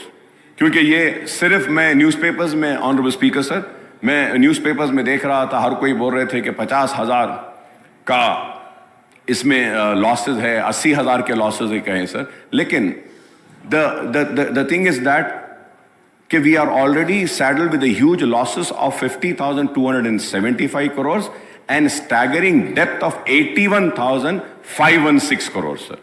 Sir, under Indrama Indulu scheme, families not owning houses are promised a house site and a financial assistance ₹5 lakhs for construction of houses, sir. Sir, ये 2 bedroom houses के ताल्लुक से भी speaker साहब मैं आपके जरिए हुकूमत की तवज्जो इस बात पे लाना चाहता हूँ कि सर इलेक्शन कोड आने की वजह से जो लोगों को सर्टिफिकेट्स दे दिए गए थे, जो लोगों को हाथ में कागज दे दिया गया था कि ये यूनिट आपका है, तो उसकी चाबी अब तक नहीं दी गई और जो लिस्ट सैंक्शन हुई थी वो भी वैसी रुकी हुई है। सर, आपके जरिए मैं हुकूमत और हमारे चीफ मिनिस्टर साहब रेवंत रेड्डी साहब की तवज्जो इस बात पे लाना चाहता हूं कि मेरे कॉन्स्टिट्यूंसी में पुराने जो घर थे उनको तोड़कर 2 बेडरूम बनाए थे सर, और उनसे वादा किया गया था कि बनने के बाद उनको दिया जाएगा, लेकिन इलेक्शन कोड आने की वजह से रुक गया है। काइंडली आपसे रिक्वेस्ट है कि हैदराबाद कलेक्टर साहब को बोल के उसको क्लियर करवा दीजिए, क्योंकि हमारे अश्योरेंस पे, हमारी जबान पे उन लोगों ने अपने घरों को खाली करके 2 बेडरूम बनाने की इजाजत दी। अगर उनको नहीं मिलेगा तो बड़ा प्रॉब्लम होगा। Honorable Speaker, sir, through you also very important issue I want to bring to the kind notice of the government is that, sir, under JNNURM, WAMBE scheme and other schemes, housing was taken up, sir. Right from Mr. Chandrababu Naidu was when the chief minister then, से लेकर आज तक भी ये हो रहा है। वो घर जो है सो 20 साल 15 साल पुराने हो गए, बहुत खराब हो गए हैं। तो हमारी नुमाइंदगी पर HMDA से 100 करोड़ रुपए रिलीज हुए थे, वो 150 करोड़ रुपया पूरे शहर के JNNURM, वाम्बे और ये दूसरे हाउसिंग स्कीम के पुराने घरों के मेंटेनेंस वर्क के लिए। तो मैं आपके जरिए हुकूमत से रिक्वेस्ट करूंगा कि हैदराबाद और सिकंदराबाद के जितने पुराने घर हैं जो डिलैपिलेटेड कंडीशन में, जिसके लिए अमाउंट भी रिलीज हुआ है, kindly give instructions that these amounts are released to the contractors and the work can be taken up so that it will help the poorest of the poor people, sir. Sir, about SC/ST's promise, assistance of 6 lakhs for construction of houses, and for other it is 5 lakhs. I don't know why this difference, sir. SC/ST को आप 6 लाख देते बोले, यहाँ पे 5 lakh. Lakhs of people, especially in towns and cities, do not own houses and live in rented houses, sir. तो मैं उम्मीद करता हूँ कि आप इस ताल्लुक से भी करेंगे, sir. And I would like to know, sir, what are the criteria for selection of beneficiaries under this scheme. ये स्कीम युवा विकासम जो 5 लाख का है, उसके भी गाइडलाइंस सही नहीं आए. तो मैं उम्मीद करता हूं कि आप इसके बारे में भी कहेंगे. Under Chayuta guarantee monthly pension amount is to be raised to rupees 4,000 and all the beneficiaries, and it's huge increase in the allocation for this scheme, sir. For the disabled also. So we welcome the increase in the health insurance coverage under Arogyashri scheme of rupees 10 lakh.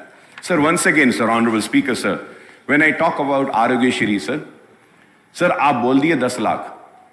आप मालूम कराइए साहब, क्या एक भी patient को अब तक आपके ऐलान के बाद क्या 10 लाख का बेनिफिट मिला? Guidelines have not been framed. GOA is not been issued. Sir, the most important thing is that Rajshekhar Reddy साहब जब थे, जो राजीव आरोग्यश्री लाए थे, उस वक्त जो पैकेजेस बनाए थे, same amount is continuing, sir. Same amount, sir.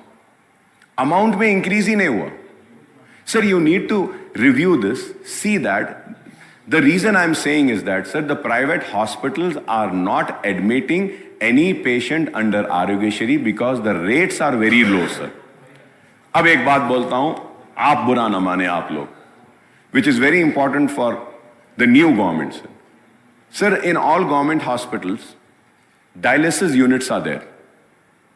Sir, these dialysis units are being handed over to a third party, sir. And sir, like a private hospital is getting 1250, 1250 for one dialysis. Government hospital is getting 1,850 rupees, and that 1,850 rupees, it is being paid to the third party, not to the government hospital. आप बताइए sir, ये तो गलत है. ये this is very wrong. आप वो third party को बेनिफिट दे रहे हैं, लेकिन प्राइवेट हॉस्पिटल्स को आप कम करके रखें. This needs to be corrected, sir. I hope that the government will make a note and do the necessary corrections. Cancer patient बहुत ज्यादा बढ़ रहे हैं, उनके लिए आप ये आरोग्यश्री का जो राजीव आरोग्यश्री का स्कीम जो है, इसमें कैंसर पेशेंट्स को दीजिए. And in dialysis also, sir, dialysis are not provided, sir. The dialyzer, the pipes are not provided. And there is one investigation which is required for all the dialysis patients. to check the creatinine levels. वो उसके लिए they have to make an additional payment. So such things are there which needs to be corrected, which was not corrected by this government in spite of repeatedly requesting. I hope that you will do the necessary corrections. This will help the poor people, sir. Sir, going further ahead, sir. Sir, it is apparent that you, especially in the rural and small towns, are being facing problems of unemployment. I welcome that के उन बेरोजगार नौजवानों के लिए भी आपने ऐलान किया है कि करेंगे. सर, ये इसमें ये moreover youth have been promised monthly employment allowance of 4,000. I would like to know कि when are we going to start this? Sir, क्योंकि बेरोजगारी का भत्ता देने का इन्होंने भी वादा किया था लेकिन किया नहीं. Sir, as per my information, I might be wrong. It is subject to correction, sir. 42 lakh children have registered in an employment department or Telangana Public Service Commission. Sir, if we take 30 lakhs also, unemployed youth, तो हमको, sir, 1,200 crore महाना जरूरत पड़ेगी और हमको जरूरत पड़ेगी 14,400 करोड़ सालाना की. 14,400 crores yearly will be required. So I hope that क्या आप इस पर भी गौर करेंगे. For young women 18 years pursuing education, electric scooter का promise करे हैं. We welcome this. When we hope that कि ये promise भी fulfill होगी. So the issue of SC categorization into ABCD category has been hanging fire for over 2 decades now.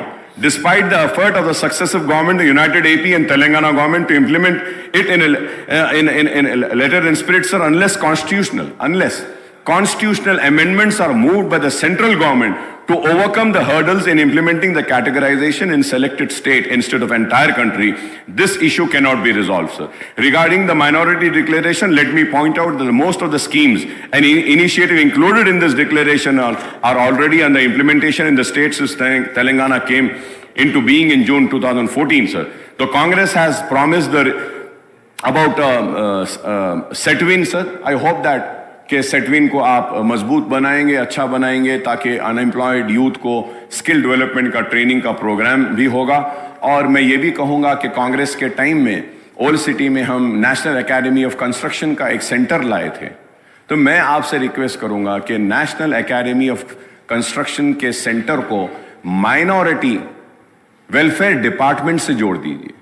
तो at least minority welfare department can take up the skill development programme with collaboration with National Academy of Construction, sir.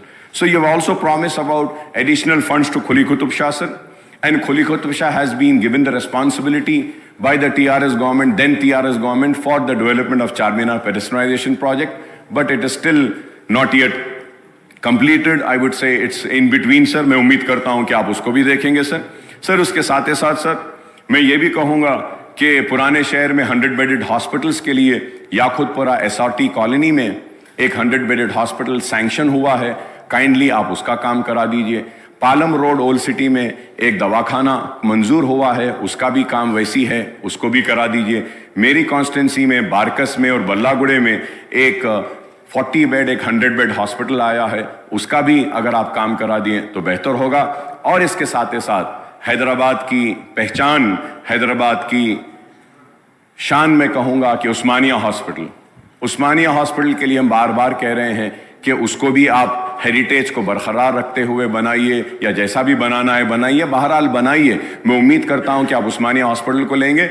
उसके साथ ही साथ honourable speaker sir, आपके जरिए मैं हुकूमत की तवज्जो इस बात पे दिलाना चाहता हूं कि निज़ामिया तिबी कॉलेज जो मक्का मस्जिद के सामने है, it is the only medium of medical education in Urdu, sir. It has been neglected. The building is in dilapidated condition. I request the Honorable Health Minister Saab, Honorable Chief Minister Saab, kindly give us some time, sir. Let us go and visit that hospital and see that hospital, how a bad shape that hospital, that building is in, sir. So उसके लिए भी 72 crore sanction है. अगर उसका tender बुला के अगर contractor को देंगे तो वो हॉस्पिटल का भी काम मुकम्मल हो जाएगा, सर. और इसके साथ ही साथ, सर, जीएचएमसी के बारे में मैं कहूँगा कि जीएचएमसी के जितने भी एरियाज में जो काम हुआ है, कॉन्ट्रैक्टर्स का अमाउंट नहीं दिया गया है, सर. और ये बिन फ्री एक प्रोग्राम लाए थे हमारे मेरे दोस्त लाए बिन फ्री, वो बिन तो उड़ गया लेकिन कचरा वहीं फेंकने लगे लोग। बिन नहीं है लेकिन कचरा तो वहां आ रहा है। तो सर मैं आपसे रिक्वेस्ट करूंगा, ये बिन फ्री क्या है इसको रिव्यू करिए, देखिए हर जगह पे कचरा आ रहा है। Sir we are for the development, we want development, we want the old city to be on par with new city. We want flyovers, we found underpasses, we want the metro train. I thank the Honorable Chief Minister Saab for other day when I was sitting with him, he had called for a meeting on आपकी दावत पे हम आए थे।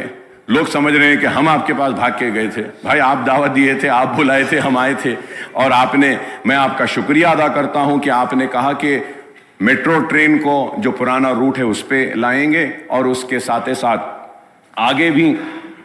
आगे भी जो चंद्रायन गुट्टे से, sir I am concluding sir आगे भी उसको चंद्रायन गुट्टे से एलबी नगर से लेते हुए इंटरनेशनल एयरपोर्ट को लेके जाकर वहाँ पे ख़त्म करेंगे बोले, इसके लिए भी मैं आपका शुक्रिया अदा करूँगा। सर मैं उम्मीद करता हूँ कि आप जो है सो हम जितने भी मसाइल जो उठाए हैं इस पर भी आप गौर करेंगे। और एक सबसे बड़ा मसला है हैदराबाद मेट्रो वाटर वर्क्स और सीवरेज का। सर ये हैदराबाद को जो पानी आता है, जो पावर जो हैदराबाद मेट्रो वाटर यूज करती है, ऐलान किया गया हमारी नुमाइंदगी पर कि उसकी रेट को कम करेंगे, सब्सिडाइज रेट देंगे, लेकिन अब तक नहीं किया गया। जरा नहीं, ऑर्डर हुआ लेकिन हो रहा नहीं है साहब उसमें। तो मैं उम्मीद करूंगा कि आप उसके ऊपर भी आप गौर करेंगे और उस पर भी तवज्जो देंगे sir. Also sir the Telangana government has been facing, sir I am concluding sir this is state finances and financial implication of the scheme's initiative and hike proposed under Congress manifesto, sir. This is important since the Telangana government has been facing resource crunch and growing financial deficit due to tight fisted approach of the central government towards the state, sir. In the first 7 months of the current financial year, the total receipts of the Telangana government added up to rupees 1,33,174 crores, sir. That is 51.25%, sir. And the annual budget estimate and the total expenditure reached to rupees 1,22,553 crores. That is 51.58% of the budget estimate, sir. However, Honorable Speaker, sir, the state share of union taxes came to rupees 7,139 crores as against the budget estimate of rupees 14,528 crores, sir. The state had budgeted the grant in aid and contribution amount to be rupees 41,259 crores, but only rupees 3,836 crores were received from the central government during the 7 months period, sir. The state net borrowing during the 7-month period have reached rupees 33,378 crores as against the budget estimate of rupees 38,234 crores, sir. That is 87.3% of budget estimate, sir. The November data on the state budget is not available in the public domain, sir. ये साहब, ये इसको देखिए साहब, ये public domain से गायब क्यों कर देते हैं? I don't know. ये लोग के टाइम होता था साहब, आप थोड़ा उसको देखना साहब। And we have 4 more months before the financial year comes to a close on March 31st, sir, 2023, sir. I may be wrong, but I was just going through. I am not sure, but I believe कि 3-4 दिन पहले 500 करोड़ रुपया आप लोगों ने कुछ loan लिया है।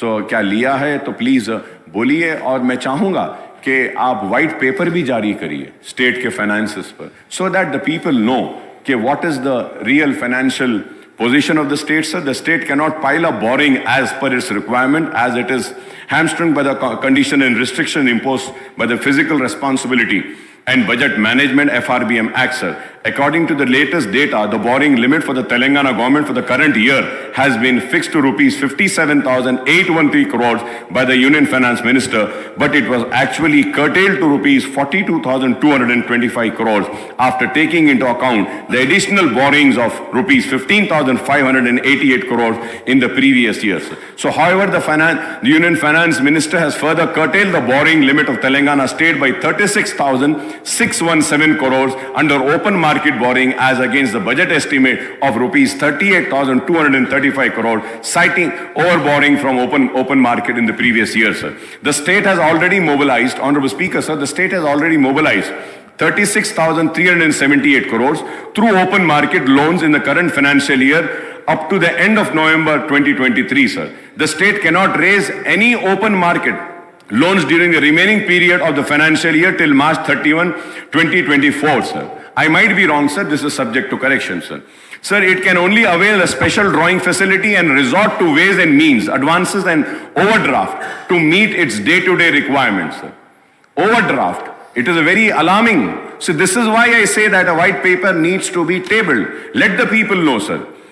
Sir, this is the grim financial scenario of the state at the Telangana government, and this is solely the result of policies and restraint imposed by the central government as well as the lesser central assistance by the way of grant in aid and devolution of central taxes. I would like to remind that I was the one person who is to always caution and say that devolution of funds, GST, आपको नुकसान होगा, लेकिन आप लोगों ने मेरी बात नहीं सुनी उस वक्त. मैंने बार बार कहा था, सीएम साहब, उस वक्त के सीएम साहब KTR साहब ने उठकर मुझसे कहा कि अकबर भाई आप बेफिक्र रहिए, हमारे स्टेट को पूरे पैसे आएंगे. लेकिन देखिए, हमारे स्टेट को पैसे नहीं आए, हमारे स्टेट का नुकसान हुआ, और उस वजह से आज हमको मुसीबतें उठानी पड़ेगी. Sir, I wish my old colleague, my friend, and my very close friend, I would say, Mr. Bhatti Saab, the Deputy Chief Minister Saab, Bhatti Vikrama Saab, who looks after the finances, my best wishes and best of luck with you, sir. And we are there for whatever support and assistance or help is needed, sir. Incidentally, a few days ago, Deputy CM Saab had released a booklet on Telangana economy and Telangana at a glance, on the financial indicators of state during the financial year 22-23. Telangana gross state domestic product GSDP at current prices 22-23 reached to rupees 13,13,391 crore with 16.3% growth, which was marked higher than India's growth of 16.1, sir. और उसके साथ ही साथ 2 दिन पहले हमारे हैदराबाद को भी एक अवार्ड मिला है, बेस्ट सिटी, राइट. ऑपरेशन को तो नहीं था अवार्ड वो, right, it was an award. Good. So I congratulate the officials who are responsible for this award, and I also congratulate the then government TRS also, sir. Sir, moreover the Telangana, sir, isme led the other big states in the country with the highest per capita income of 3,12,398 during the year 22-23, sir. The state has certainly progressed since it was granted statehood in 2014, sir. There are many other issues which may have time to discuss during the forthcoming budget, sir. Before I conclude, I may recall that one issue which I have been highlighting it frequently during the session of Telangana Assembly was conduct of and duration of budget monsoon winter session of the Assembly, sir. Sir, मैं इनको भी criticise करता हूं, sir. My friends are there, sir. Sir, Andhra Pradesh था बोलकर आंध्र प्रदेश में 40 दिन budget session होता था, सर. बोले कि नहीं सर, वो आधे मेंबर्स उधर चले गए तो 40 के बजाय कम कर देंगे. Sir, I request, sir, we should have session, sir. We should have discussion, sir. Sir, इसमें हुआ ये, sir, in the last budget session, sir. I am sorry, Secretary Saab is there, he might feel offended, but the demands were not tabled and we were discussing on demands, sir. कैसे होगा, sir, ये? ठीक है, सब सारे लोग नहीं पढ़ते होंगे, लेकिन बात पढ़ने वाले लोग हैं, सर. हम जैसे लोग जो टूटा फूटा जैसा भी है पढ़ लेते हैं. ठीक है, हम उतने काबिल नहीं हैं, उतने ज्यादा पढ़े लिखे नहीं हैं, उतने डिग्रीज नहीं है, लेकिन फिर भी, sir, I may point out whether it is assembly or a small state like Sikkim or large state like Uttar Pradesh, there is nothing to prevent these assemblies for holding sittings for longer duration and for holding, sir. Sir, we in Telangana have 119 members, AP has 175. Sir, Andhra Pradesh Assembly regularly budget session होता है, और हमारे पास the budget session used to be sitting of 29 days, sir, 40 days span में होता था. लेकिन अगर हम देखते हैं, sir, during the first term 2014 and 18, the assembly sittings were held for 126 days, annual average of 25 days, sir. Moreover, in the successive sessions, the question hour were dispensed. Question hour चले गया. We too often and no discussions were held in form of half an hour. Discussion rule 29, LAQ rule 39, SNQ rule 51, short discussion rule 60, calling attention rule 74, and matter of urgent public importance, sir. In the BSc meeting held in this connection, the previous sittings and session of Assembly, our party had given a list of issues for discussion, sir. Sir, therefore, I urge the Honorable Chief Minister, the Leader of the House and the Legislative Affairs Minister, sir, to ensure that Assembly sessions are conveyed for longer duration and all the 3 session budget, monsoon and winter will be held, sir. तो मैं उम्मीद करता हूं sir, आपने जो मुझे मौका दिया है इसके लिए मैं आपका शुक्रिया अदा करता हूं, और शुक्रिया अदा करते हुए आपकी हुकूमत के साथ अपनी सारी नेक ख्वाहिशात का इजहार करता हूं, और हमारा ताउन आपके साथ रहेगा. जो रियासत की बेहतरी के लिए है हम उसकी तायीद करेंगे, जो रियासत के अवाम के खिलाफ होगा हम उसकी मुखालिफत करेंगे. हम खड़े रहकर अपने हक की लड़ाई लड़ेंगे.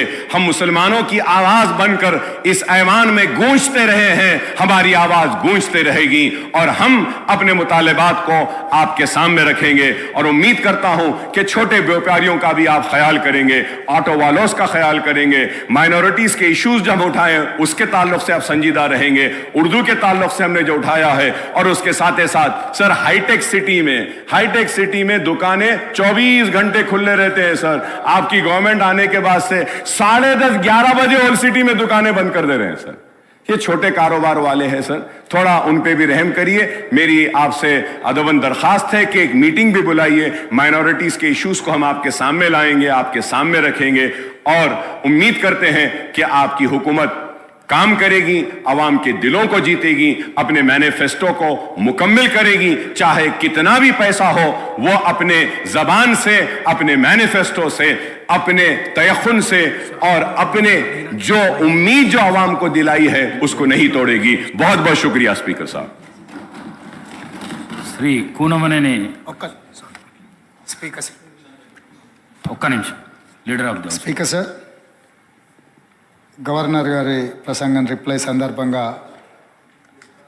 ఎంఐఎం సభాపక్ష నాయకులు అక్బరుద్దీన్ ఓవైసీ గారు ప్రభుత్వం తీసుకున్న నిర్ణయం రాజీవ్ ఆరోగ్యశ్రీ పథకం అమలు జరగడం లేదు, జీవో ఇవ్వలేదని వారు చెప్పిండ్రు.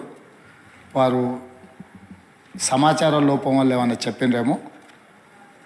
ఈ ప్రభుత్వం బాధ్యత తీసుకున్న మొదటి రోజే మంత్రివర్గ సమావేశాన్ని ఏర్పాటు చేసి, మంత్రివర్గ సమావేశం 7 తారీఖు నాడే ఆమోదం తీసుకొని 8 తారీఖు రోజు జీఓఎంఎస్ నెంబర్ 191, ఈ జీవో స్పష్టంగా రాజీవ్ ఆరోగ్యశ్రీ పథకంలో పేదలకు వైద్య ఆరోగ్య ఖర్చుల కోసం 5 లక్షల నుంచి 10 లక్షలకు పెంచడం జరిగింది.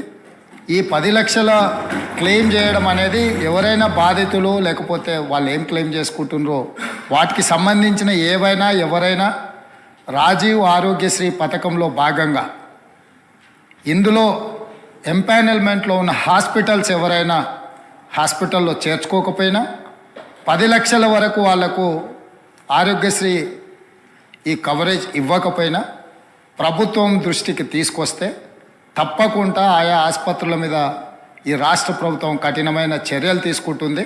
కాబట్టి దయచేసి మా సహచర సభ్యులకు నా సూచన, రాజీవ్ ఆరోగ్యశ్రీ పథకాన్ని 7 తారీఖు నాడు ప్రభుత్వం బాధ్యత తీసుకున్న రోజే మంత్రివర్గ సమావేశంలో ఆమోదం తీసుకున్నాం.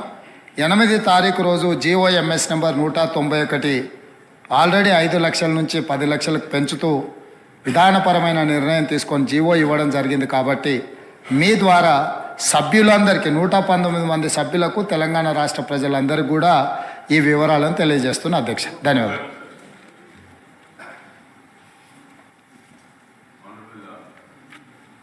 Honorable Chief Minister Saab, I thank you and I welcome that the GO was issued about enhancement of Arogya Sharif to 10 lakhs rupees.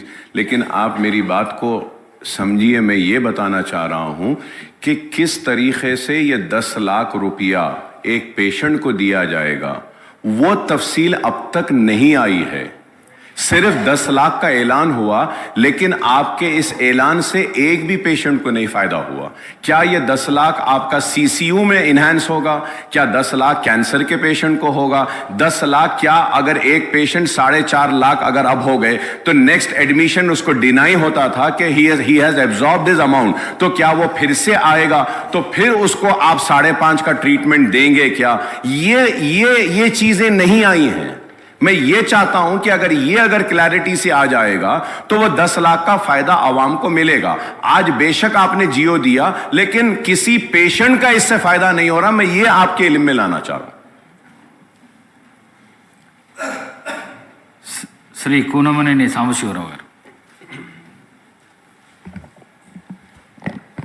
Thank you sir. ఈరోజు అసెంబ్లీలో అధికార పక్ష ప్రతిపక్ష నాయకులు సభ్యులు మాట్లాడిన విధానం చాలా ఆరోగ్యదాయకంగా ఉంది. భవిష్యత్తులో కూడా ఈ పద్ధతుల్లోనే ఆరోగ్యదాయకంగా, విజ్ఞానదాయకంగా, నిర్మాణ పద్ధతుల్లో మాట్లాడారు. ఇలాగే ఉండాలని కోరుకుంటా ఉన్నాను. ఇంతకు మించి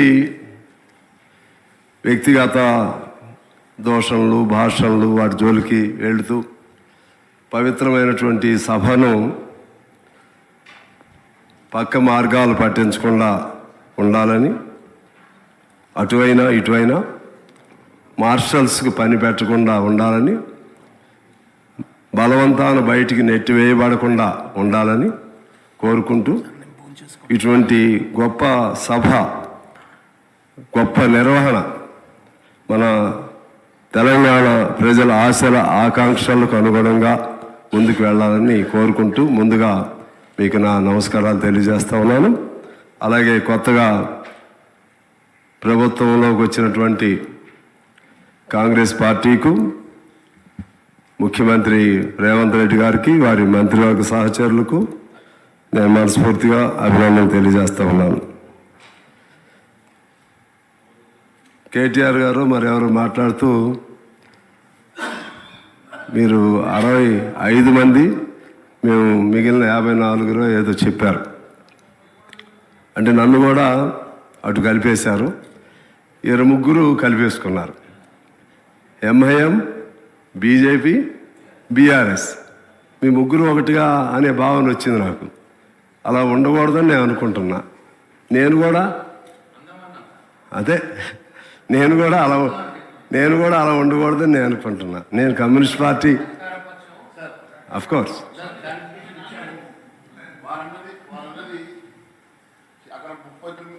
అక్కడ 39 ఉన్నాం. 64 కాకుండా మిగిలిన వాళ్ళు ఇటువైపు ఉన్నారని చెప్పారు. ఎప్పుడు కూడా భారతీయ జనతా పార్టీ ఏ ఒక్కరితోటి కూడా కలిసి పనిచేసే సమస్య లేదు. మేము కన్స్ట్రక్టివ్ అపోజిషన్గా పార్టీ సిద్ధాంతాలు అనుగుణంగా పనిచేస్తాం. ఖచ్చితంగా ఈ ప్రభుత్వం తీసుకునేటువంటి మంచి సంక్షేమ కార్యక్రమాలకు మద్దతు ఇస్తాం. ప్రజా వ్యతిరేక కార్యక్రమాలకు మేము ఎప్పటికప్పుడు ఎండగడతామని తెలియజేస్తున్నాం సార్. సిద్ధాంతాలు ఏదైనా కలిసి ఉండటం మంచిది. అందరం కలిసి నిర్మాణపరంగా చర్చించుకోవడం మంచిది. అలాగే ముఖ్యంగా ఇదే పద్ధతి కొనసాగాలంటే అసెంబ్లీని కూడా ఎక్కువ రోజులు నడిపే విధంగా అధికార పక్షం శ్రద్ధ పెట్టాలి, ప్రతిపక్షం సహకరించాలి. మీకు గత అసెంబ్లీది అంటే జరిగిపోయినటువంటి 5 ఏళ్ల లెక్కలు చెప్తే 2019లో కేవలం 19 రోజులు మాత్రమే అసెంబ్లీ నడిచింది. 2020లో కేవలం 17 రోజులు మాత్రమే అసెంబ్లీ నడిచింది. 2021లో 16 రోజులు, 22లో 10 రోజులు, 23లో 11 రోజులు మాత్రమే అసెంబ్లీ నడవటం జరిగింది.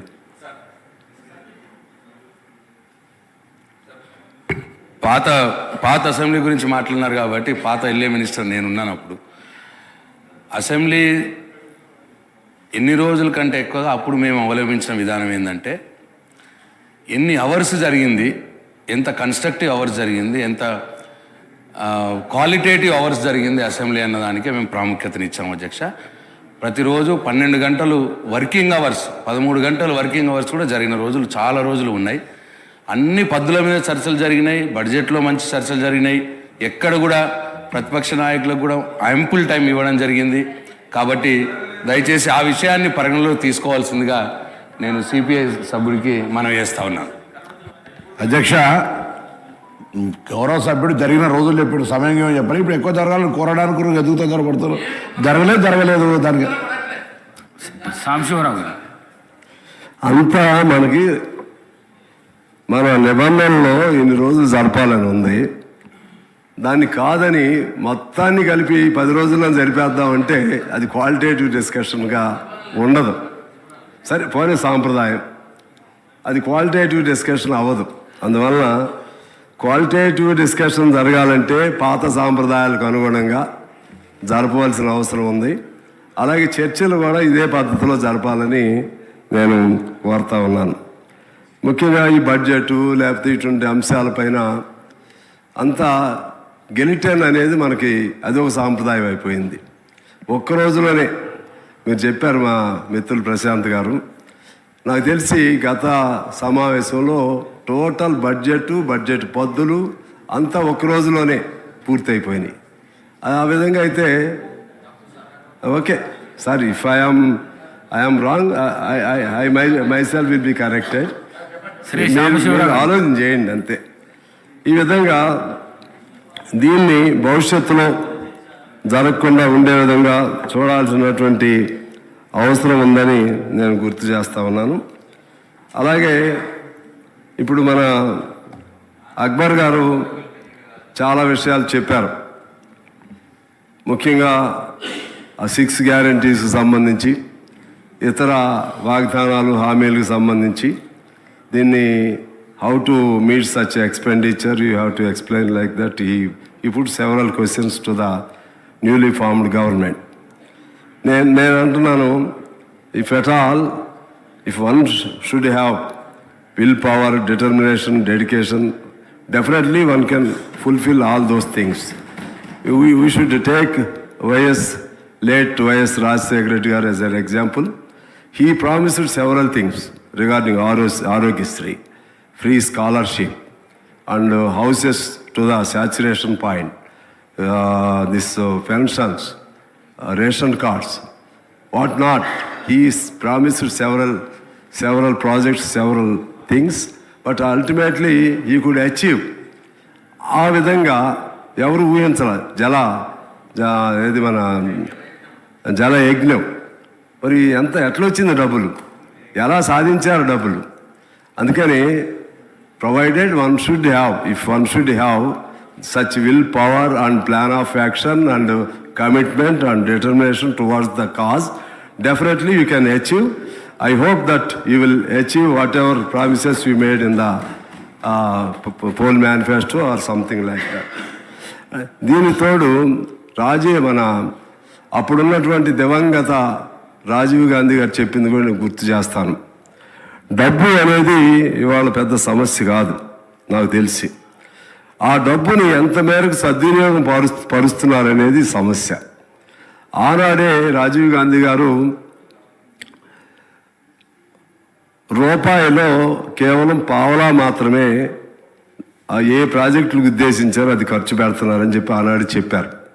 ఇప్పుడు ఆ పావలా కూడా ఉందేమో ఉందని నేను అనుకోవట్లేదు. మనం ₹1,00,000 1,00,000 కోట్లు ఒక ప్రాజెక్టు పెడితే దానిలో 10,000 కోట్లు మాత్రమే ఆ ప్రాజెక్టులకి నిజమైన రూపంలో ఖర్చు అవుతుంది. మిగిలిందంతా ఎట్లా పోతున్నాయో తెలియదు, ఏ రూపంలో పోతుందో తెలియదు. దాన్ని మీరు కంట్రోల్ చేయగలిగితే కొత్త ప్రభుత్వంగా డబ్బు అనేది పెద్ద సమస్య కాదనేది నా భావన. అలాగే సెంట్రల్ గవర్నమెంట్ నుంచి మనకు చాలా నిధులు రావాల్సి ఉన్నాయి. చాలా నిధులు గత 5 ఏళ్లలో కానీ లేకపోతే అంతకుముందు 5 ఏళ్లలో కానీ తెలంగాణ ఫామ్ అయిన తర్వాత చాలా నిధులు రావాలి. ఫైనాన్స్ కమిషన్ సూచించినవి కానీ లేకపోతే ఫైనాన్స్ మేనేజ్మెంట్ని ఎఫెక్టివ్గా నడిపినందుకు ఇవ్వాల్సినటువంటి గవర్నమెంట్కి ఇవ్వాల్సినటువంటి నిధులు కానీ అవన్నీ కూడా రాలేదు. అవన్నీ కూడా మనం తీసుకుంటే ఒక 60-70 వేల కోట్లు సెంట్రల్ గవర్నమెంట్ నుంచి డ్యూ ఉంది. ఆ వైపు కూడా కాన్సన్ట్రేట్ చేస్తే ఆ ఫండ్స్ కూడా మనకి వస్తాయి.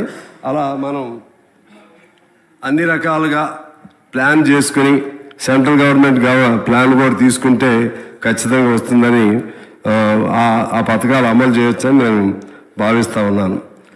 తర్వాత ముఖ్యంగా there is a saying that well began is half done. I think he started on positive food, our Chief Minister and government. Within the swearing-in ceremony, within the 24 hours of swearing-in ceremony, he signed 2 files. ఒకటి ఆరోగ్యశ్రీ, ఇంకోటి మహాలక్ష్మి. దానిలో సరే ఇంకా కొన్ని ఉండొచ్చు.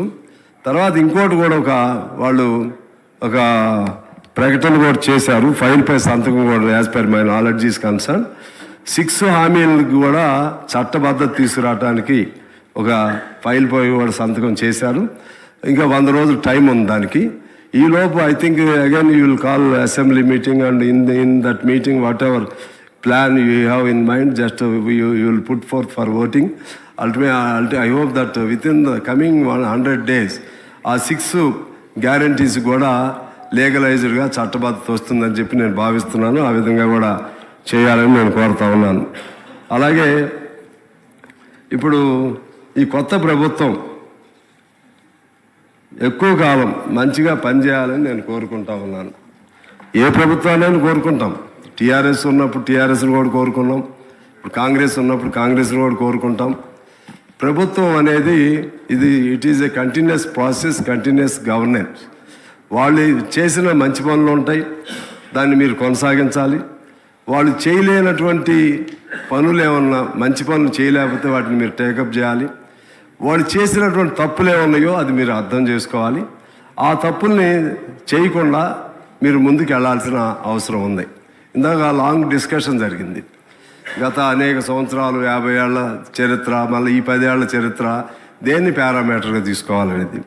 50 ఏళ్ల చరిత్ర ఏది చేయకుండా ఈ దశకి ఏది రాదు. అది నేను weather that was Congress government are Janata government or any other government, అది ఒక ఫుట్టింగ్, అది ఎప్పటి నుంచో అలా చేసుకుంటూ వస్తుంది. దానిపైనే ఆధారపడి కొత్త గవర్నమెంట్ ఇంకొన్ని నిర్మిస్తూ ఉంటుంది. మొత్తం మేమే చేసామని చెప్పి 10 ఏళ్లలో టీఆర్ఎస్ వారు చెప్పినా, లేకపోతే కాంగ్రెస్ వాళ్ళు ఏం చేయలేదని చెప్పినా, లేకపోతే టీఆర్ఎస్ వాళ్ళు అసలు ఏం చేయలేదని కాంగ్రెస్ వారు చెప్పినా, ఇది అన్రీజనబుల్గా ఉంటుందని నేను భావిస్తూ, ఇప్పుడు చేయాల్సిందేంటి, వాళ్ళంతా బాగానే చేశారు. మరి 10 ఏళ్లకి నాకు తెలిసి ఏ ప్రభుత్వాన్ని మనం తీసుకుంటే ఏ ప్రభుత్వం కూడా అనేక సంవత్సరాలు ఏది కొనసాగలేదు. ఎంత మంచి ప్రభుత్వం అయినా మీరు తీసుకోండి. ఎన్టీ రామారావు గారి ప్రభుత్వం కొనసాగలేదు, కాంగ్రెస్ పార్టీ ప్రభుత్వం కొనసాగలేదు, ఈవెన్ మా కమ్యూనిస్టుల ప్రభుత్వం ఉన్నటువంటి పశ్చిమ బెంగాల్లో కొనసాగలేదు. మీరు ఏ స్టేట్ అయినా, you take any state, no party continued for several years, 1 or 2 terms or 3 terms, if not 4 terms. ఎవరైనా సార్ ఏదో సందర్భంలో ప్రజల దానిపైన యాంటీ ఇన్కంబెన్సీ వస్తుంది, లేకపోతే ప్రజల అంబిషన్స్ పూర్తి కాలేదనే భావంతో వస్తుంది, ఓడిస్తారు. కాబట్టి ఓడిపోవటం అనేది ప్రజాస్వామ్య ప్రక్రియలో అది కూడా దాన్ని స్పోర్టివ్గా మనం తీసుకోవాలి. ఓడిపోయాం కాబట్టి వీళ్ళు ఎంతకాలం ఉంటారో చూస్తాం, ఇది ఎంతకాలం ఉంటుందో చూస్తాం, మీరు సంవత్సరం కూడా ఉండలేరు. ఇటువంటి భాష ఎవరు వాడినా కూడా తప్పని నేను భావిస్తూ ఉన్నాను. ఎవరైనా ఒకరిద్దరు అత్యుత్సాహంతో మాట్లాడినా కూడా అది ఈ మధ్య పత్రికల్లో చూస్తున్నాం. అంటే ఏం చేస్తారు, ఒక సంవత్సరం కూడా ఉండదని అంటే అర్థం ఏంటి? అంటే కొనుగోలు మొదలు పెడతామా ఎమ్మెల్యేని? ఎవరినైనా మళ్ళా అటో ఇటో బేరసారాలు మొదలు పెడతామా? అది ప్రజాస్వామ్యానికి కొన్ని తీసుకురాదు. అటువంటి పదాలు వాడకూడదు. ఎందువల్లంటే మహామౌలికే ఓటమి తప్పలేదు. చంద్రబాబు గారు ఓడిపోయారు, ఇప్పుడు మన కేసీఆర్ గారు ఓడిపోయారు. వీళ్ళు కూడా బాగా చేస్తూ ఉంటారు, లేకపోతే ప్రజలు ultimate judgements are the people. వాళ్ళు ఏ నిర్ణయం చేస్తారో దానికి మనం కట్టుబడి ఉండాలి. కానీ మన తెలంగాణ సంస్కృతిని, తెలంగాణలో ఉన్నటువంటి మన ప్రజలలో ఉన్నటువంటి నీతి నిజాయితీల్ని పక్కదారి పట్టించే విధంగా గత 10 ఏళ్లలో అనేక కొనుగోళ్లు అమ్మకాలు విపరీత స్థాయిలో జరిగాయి. రాజకీయ నాయకులు ఎమ్మెల్యేలని మనం చూస్తే ఎంతమందిని కొన్నారో ఎంతమంది అమ్ముడుపోయారో, నిజంగా వాళ్ళకి చిత్తశుద్ధితో పలానా పార్టీ బాగా ఉంటుంది మేము అందులో చేరుతున్నాం అన్నా కూడా యాంటీ డిఫెక్షన్ లా ఉంటుంది. ఆ యాంటీ డిఫెక్షన్ లాని కూడా దాన్ని కవర్ చేసుకుంటూ ఎంతమంది అమ్ముడుపోయారో మనం చూసాం. అమ్ముడుపోయినటువంటి ఒక్కళ్ళు కూడా ఈసారి తిరిగి అసెంబ్లీలోకి రాలేదు. అంటే ప్రజలు అమాయకంగా లేరు, ప్రజలు తేలిగ్గా లేరు. నిన్నగా మనం జరిగినటువంటి మా ఎన్నికల్లో చూసాం. నిన్నగా వ్యక్తులను కొనేస్తున్నారు, సర్పంచులను కొంటున్నారు, ఎంపీటీసీలను కొంటున్నారు. ఒకరు కొంటాం, మళ్ళీ దాన్ని మళ్ళీ ఇంకొద్ది డబ్బులు ఇచ్చి ఇంకోటి కొంటాం. ఈ కల్చర్ ఇది ఎక్కడి నుంచి వచ్చింది, ఎలా వచ్చింది? చివరికి భారతదేశంలో నాకు తెలిసి తెలంగాణలో ఉన్నటువంటి ఒకనాడు తెలంగాణ అంటే పౌరుషాల గడ్డ, ఇది పోరాటాల గడ్డ, తిరుగుబాటుకి బానిసత్వం లేకపోతే స్వేచ్ఛ లేనటువంటి తనానికి వ్యతిరేకంగా నిలబడ్డటువంటిది. దీనిలో అటువంటి కల్చర్ని ఎవరు కూడా డెవలప్ చేయకూడదు అనేది నేను కోరుతా ఉన్నాను. ఎందుకు ఆ సందర్భం ఎందుకు చెప్తున్నానంటే జరిగిన తప్పులు జరిగినాయి, ఇక నుంచి జరగొద్దు. మీకు ఉదాహరణ చెప్తాను. 2011లో లెఫ్ట్ ఎల్డిఎఫ్ కేరళలో ఓడిపోయింది. ఎంత తేడాతో ఓడిపోయింది? 0.09 ఓట్ల తేడాతో. ఎన్ని స్థానాల తేడాతో ఓడిపోయింది? కేవలం నలుగురే అప్పుడు యూడిఎఫ్కి ఎక్కువ ఉన్నారు అక్కడ. కానీ ఎల్డిఎఫ్ ఒక స్టేట్మెంట్ ఇచ్చింది, మీరు నిశ్చింతగా పరిపాలన చేసుకోండి, మేము ఎటువంటి అస్థిరత కల్పించం, మీ ప్రభుత్వానికి ఎటువంటి ఇబ్బందులు కల్పించం అని స్టేట్మెంట్, అంటే కమ్యూనిస్టు నాయకత్వంలో ఉన్న ఎల్డిఎఫ్ ప్రకటన చేసింది. 5 ఏళ్ళు కూడా సహకరించింది. ఆ పద్ధతుల్లో మనం ఒకరికొకరు సహకరించుకుని ముందుకు వెళ్ళవలసినటువంటి అవసరం ఉందని నేను మనవి చేస్తూ ఉన్నాను. అదేవిధంగా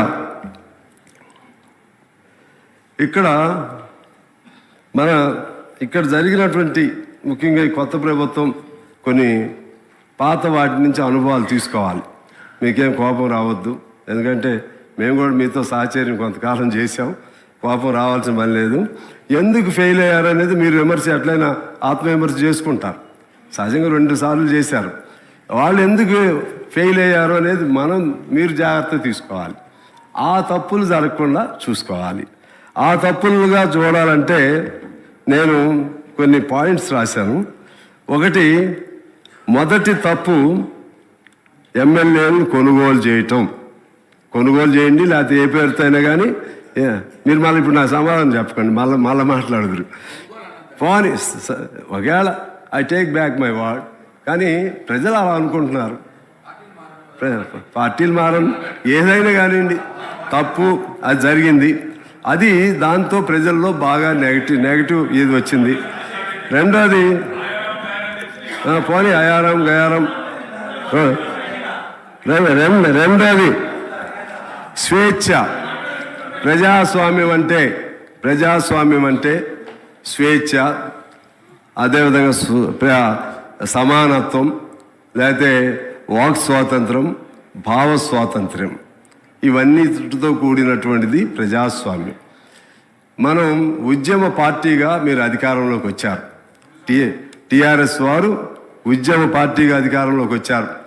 ఆనాడు తెలంగాణ ఉద్యమాన్ని ముందుకు తీసుకెళ్లడంలో కేసీఆర్ గారి రోల్ అద్భుతమైనటువంటి రోల్. మేము వీ సపోర్టెడ్ దట్ మూమెంట్. నేను కూడా అప్పుడు ఎమ్మెల్యేగా ఉండి కేసీఆర్ గారిని ఖమ్మంలో తీసుకొచ్చినప్పుడు I was the lone MLA who went there and who consoled him and who tried to bring him from the hospital to the street. ఆ విధంగా నేను ప్రయత్నం చేశాను. ఆయన జైల్లో పెడితే నేను వెళ్ళాను. నేను 500 కిలోమీటర్లు పాదయాత్ర చేశాం. అప్పుడు తెలంగాణ ఖమ్మంలో లేదు. 7 రోజులు ఇండెఫినెట్ హంగర్ స్ట్రైక్ చేశా. 7 రోజులు ఇండెఫినెట్ హంగర్ ఎవరిని పెట్టారు? ఫస్ట్ ఖమ్మం జైల్లో తీసుకొచ్చి, నాకు తెలుసు ప్రభాకర్ గారు, ఫస్ట్ అక్కడికి తీసుకొచ్చారు. అక్కడి నుంచి తీసుకొచ్చి హాస్పిటల్కి తీసుకొచ్చారు. జైల్లో 1 రోజు ఉంచారు, అక్కడి నుంచి మరుసటి రోజు హాస్పిటల్కి తీసుకొచ్చారు. నాకు తెలుసు. అవును, ఫస్ట్ మేము వెళ్ళామండి, పువ్వాడ గారు నేను ఇద్దరం వెళ్ళాము. తీసుకొచ్చి అక్కడి నుంచి తీసుకొచ్చారులేండి, తెలుసు. అప్పటికి సరే ఓకే. శ్రీ అయితే ప్లీజ్ అటువంటి ఆయన పాత్రని మేము ఎప్పుడు కూడా కాకపోతే ఎవరు చేయలేని పద్ధతుల్లో ఆయన ఉద్యమాన్ని జాగ్రత్తగా నడిపారు. ఆ తర్వాత జరిగిన ఈ 10 ఏళ్ల కాలంలో ఎవరెవరు ఎన్నేసార్లు జైలుకి వెళ్ళారు, ఎవరెవరు ఎన్నేసార్లు హౌస్ అరెస్టులు అయ్యారు, ఇది ఒకసారి మనం తీసుకోవాలి, గమనంలో తీసుకోవాలి.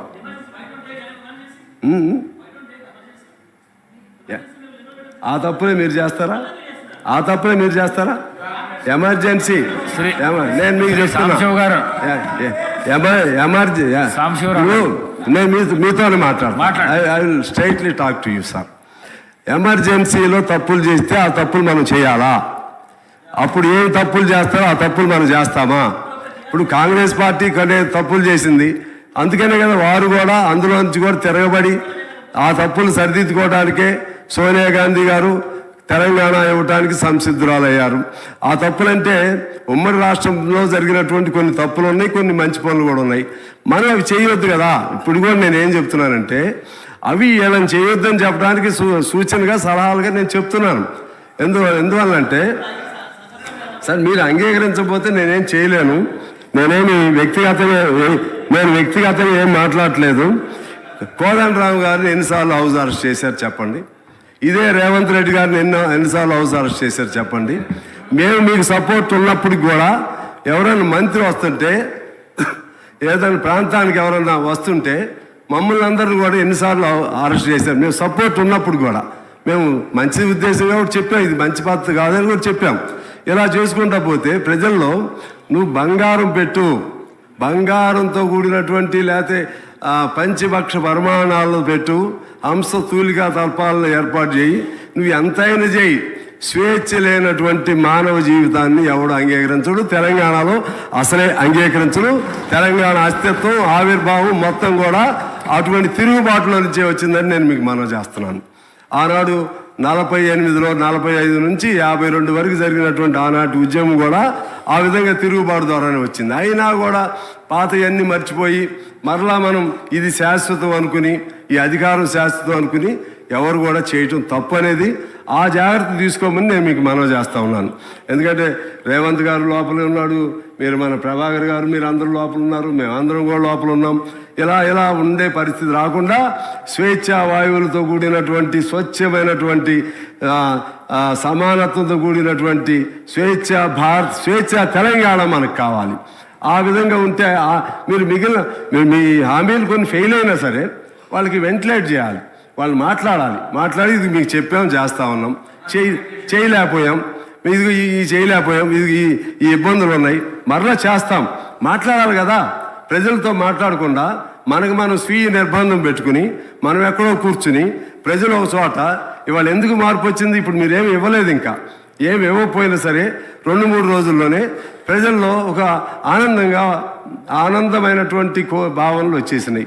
ఏదో మేము పంజరం నుంచి బయటకు వచ్చినట్టుగా భావనలు వచ్చినాయి. ఇది ఎంతకాలం ఉంటుంది? ఉండాలని కోరుకుంటున్నాం. ఎందుకంటే ప్రభుత్వాలకు ఉన్న సహజమైన స్వభావం ఏంటంటే రాజ్య స్వభావం అంటారు దాన్ని. ఆ రాజ్య స్వభావం ఏంటంటే అల్టిమేట్గా పోలీసుల మీద ఆధారపడతారు, పోలీసుల మీద నిర్బంధాల మీద ఆధారపడతారు, జైలు మీద ఆధారపడతారు, ప్రశ్నించేవాడిని లోపలేస్తారు, ఇంకా ఎక్కువ ప్రశ్నిస్తూ ఒప్పాలని చట్టాలు పెడతారు. చట్టాలు పెట్టకూడదని తెలిసి కూడా మనమే ఉద్యమాల్లో చేస్తాం, మనమే ఆందోళన చేస్తాం. ప్రతిపక్షంలో ఉన్నప్పుడు అధికార పక్షంలోకి వచ్చినప్పుడు అవన్నీ మర్చిపోతూ ఉంటాం. దయచేసి అటువంటి వాటి జోలికి వెళ్ళొద్దని చెప్పడానికే నేను మీకు ఇవన్నీ కూడా చెప్తానే ఉన్నాను. అదేవిధంగా ధర్నాలు లేవు, ఆ రోజుల్లో అసెంబ్లీలో మాట్లాడే అవకాశం లేదు, ఆందోళనలు లేవు, సమ్మెలు చేస్తే ఉద్యోగాల నుంచి తీసివేశారు. ఒక్కో సమ్మె తీసుకోండి, చిన్న వాళ్ళు, ఎస్సీలు, ఎస్టీలు, పంచాయతీల్లో పనిచేసేవాళ్ళు, మున్సిపాలిటీలో పనిచేసేవాళ్ళు, వాళ్ళని సమ్మె చేశారని చెప్పి మీరు సమ్మె చేస్తారా? సమ్మె అనేది బ్రిటిష్ వాడే మనకి ఇచ్చినటువంటి చట్టం. బ్రిటిష్ వాడి కాలంలోనే సమ్మెలు చేసేసాం, వాళ్ళని తీసేశారు. అది కరెక్ట్ కాదు అని చెప్తున్నాం. మేము అప్పుడు చెప్పాం, ఇప్పుడు చెప్పాం, రేపైనా చెప్తాం, మీకైనా చెప్తాం, ఎవరికైనా చెప్తాం. మా బాధ్యత అది, మా బాధ్యత. ఇవాళ మీ సపోర్ట్తో నేను గెలిచినా, కాంగ్రెస్ పొత్తులో గెలిచినా సరే ఇటువంటి ఇబ్బందులు వచ్చినప్పుడు ఖచ్చితంగా చెప్తాం. చెప్పడం మీకు మంచిది, ఎవరికైనా మంచిది. అందువలన మీరు కూడా తప్పుగా తీసుకోవద్దని నేను కోరుతా ఉన్నాను. జరిగినాయా లేదో ఒకసారి మీరే చూసుకోండి. ఓపా లాంటి చట్టాలు కేంద్రం ఇక్కడ ఎందుకు పెట్టాలి మనం? ఎన్ని ఆర్గనైజేషన్స్ మీద బ్యాన్ పెట్టారు చెప్పండి? పౌర హక్కుల పైన బ్యాన్ పెడతారు, అది కేంద్ర ప్రభుత్వం చట్టం, కానీ అమలు చేయాల్సింది మనం. దాన్ని అమలు చేయొద్దు అనుకుంటే చేయకూడదు. నాకు చట్టం తెలుసు, నాకు I know the law. Even central government decided to put any case against any person. It is a discrimination of the state government to follow it or not. ఇది మీ పరిధిలో ఉంది. మీరు ఎన్నిటిని బ్యాన్ చేస్తారండి? 26 ఆర్గనైజేషన్స్ బ్యాన్ చేశారు, దాన్ని మాట్లాడొద్దా? ఏం చేయొద్దా? తీసేయాలి. ఓపా చట్టం ఫైట్ చేయాలి వాళ్ళు కూడా.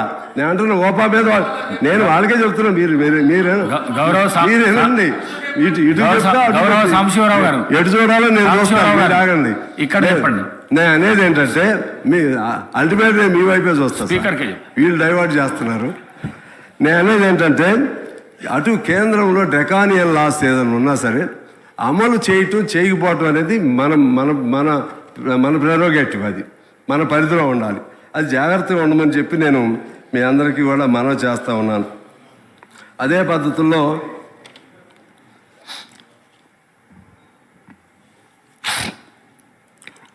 ఇంకా కొన్ని కేసీఆర్ గారిని చూస్తే బాధేస్తుంది. ఎందుకనంటే ఆయన చాలా విజన్ ఉన్న నాయకుడు, అందులో తప్పలేదు. ఏదైనా సరే తలుచుకుంటే చేయగలుగుతాడు, వద్దనుకుంటే చేయకుండా కూడా ఉండగలుగుతాడు. ఈయన అంత తెలియగలిగిన వాళ్ళు అన్ని వాగ్దానాలు ఎందుకు చేశారు, ఎందుకు చేయాలి? ఇప్పుడు మీకు వచ్చిన ప్రాబ్లమే. మరి మా అక్బర్ గారు, I don't think that whether you have asked during the rule of the KCR when he promised about several things just like 3 acres for every Dalit family, 3 acres for every Girijan family, and 2 bedrooms for everyone, one employee from every household. Okay.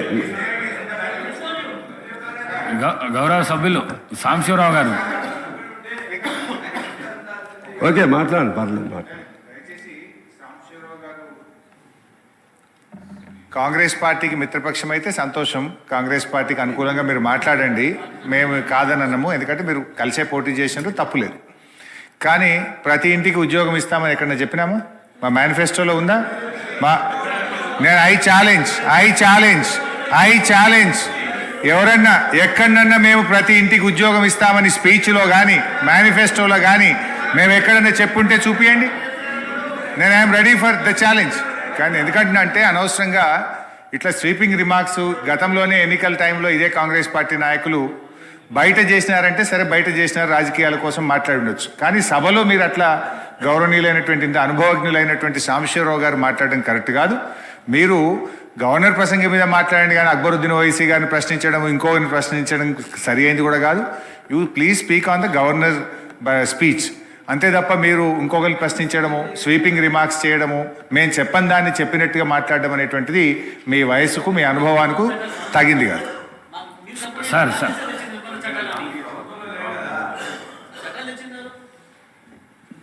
My learned friend had just asked me a question whether I have raised the issue about the land to be given. Honorable, my dear friend is not there. Sridhar Babu and Bhatti Vikrama, Madam is there, Sitaka is here. They are witnessed. I have raised this issue not only in this house, sir. I have also spoken in the Public Accounts Committee where I was the chairman of that. In that also we have raised the same question and replies was given. I have the documental evidence also. I have told before and repeating once again that we have played a constructive role and we will continue playing the constructive opposition role, sir. I have no such doubt because always you will be on constructive side. But just I wanted to know that whether you have raised it or not. So anyway. So all these things are related to the government speech only, Mr. Brother Harish. All whatever we have spoken here, everybody spoke something, everybody spoke something. దీనిలో ఈ budget అదే మన governor స్పీచ్కి సంబంధించి అన్నీ వచ్చినాయి. Governor నేను ఇంకా మీకు చెప్పాలంటే అంటే అదే మీకు వచ్చిన ప్రాబ్లం. అందుకే మమ్మల్ని అన్చేయండి, మా వాయిస్ కూడా అన్చేయండి. ఏం చెప్తున్నారో మీరు వినిపించుకోకపోతే ఎలా సార్? దయచేసి మేమేం చెప్తున్నామో వాళ్ళు అర్థం చేసుకోవట్లా. మేమేం చెప్తున్నాం, మమ్మల్ని మీరు ఏం చేయలేరండి, బయటికి పంపిస్తారు. పంపిండి, మాట్లాడకూడదు, వెళ్ళిపోమంటే వెళ్ళిపోతాం. ఎందుకంటే మీకు నాకు ఘర్షణ కాదు కదా, మీరేం అర్థం చేసుకోకుండా మాట్లాడితే ఎలా? నేనేమంటున్నానంటే ఇటువంటివి హామీలు సహజంగా ప్రతి గవర్నమెంట్ కూడా చేస్తూ ఉంటుంది. ఉన్నప్పుడు దాన్ని అమలుకి ఎలా చేయాలని నేను చెప్తుంటే అప్పుడు భూమికి సంబంధించి కానీ ఇలా మీరు మమ్మల్ని బెదిరించలేరండి. హరీష్ గారు మమ్మల్ని బెదిరించకండి సార్. మీరు ఇలా డిబేట్ చేస్తే ఇలా బెదిరిస్తారండి. ఒక వ్యక్తి మాట్లాడుతుంటే అరుస్తారా, బెదిరిస్తారా? సభ ఇదండి, సభ సార్ మీరు చెప్పండి సార్. సభ మర్యాద అండి, సభ భద్రత. నేను మాట్లాడేటప్పుడు నన్ను మాట్లాడాలి, వాళ్ళు ఏమన్నా మాట్లాడవచ్చు. గౌరవ సభ్యులు మాట్లాడుతూ ఉన్నారు. గౌరవ సభ్యులు మాట్లాడిన తర్వాత ప్రతిపక్షానికి సంబంధించి ఏదైనా మాట్లాడే ప్రతిసారి గౌరవ సభ్యుని ప్రతిసారి ఆపుతా ఉన్నట్టు సార్. ఈ పద్ధతి కాదు.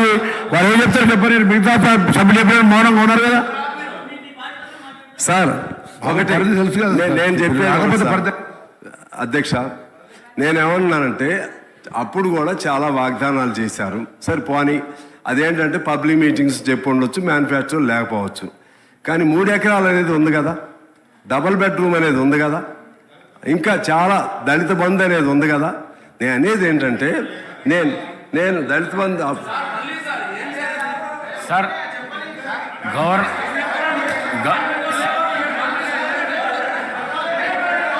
ప్రశాంత్ రెడ్డి గారు ప్లీజ్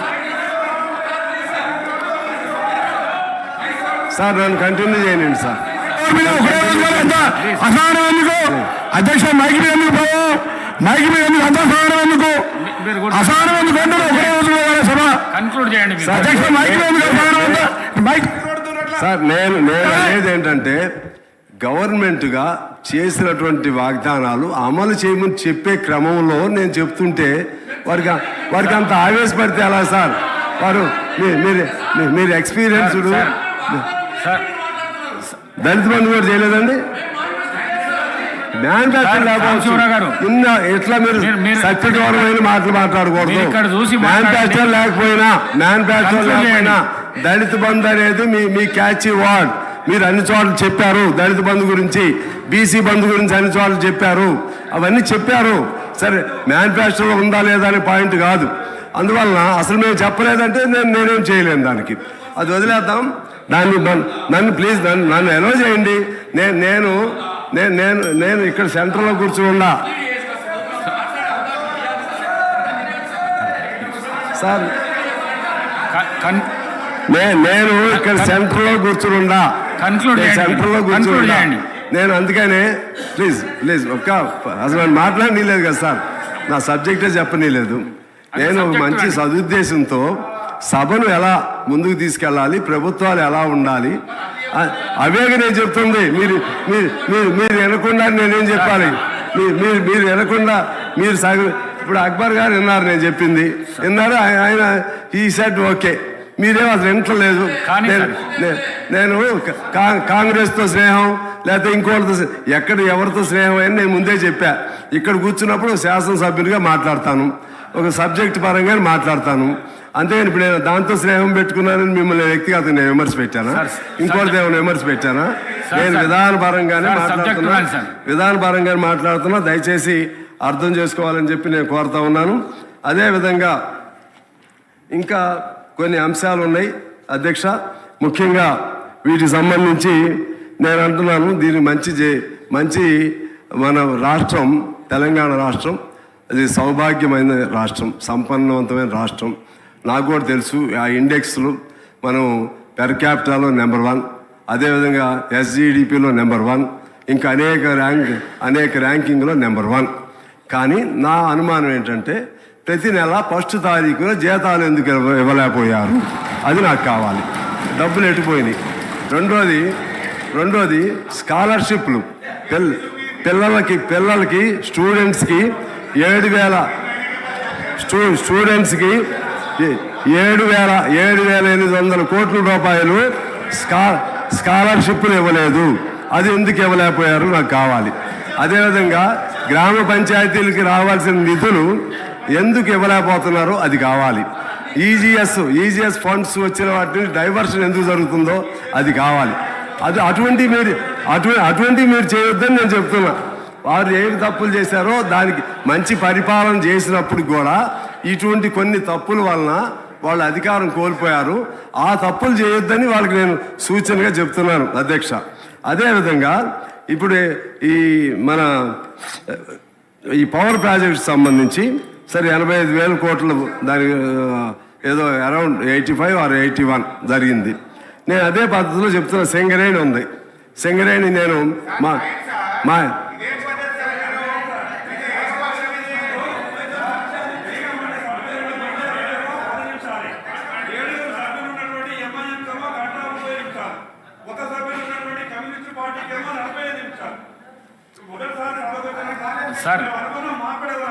సార్ సాంశివరావు గారు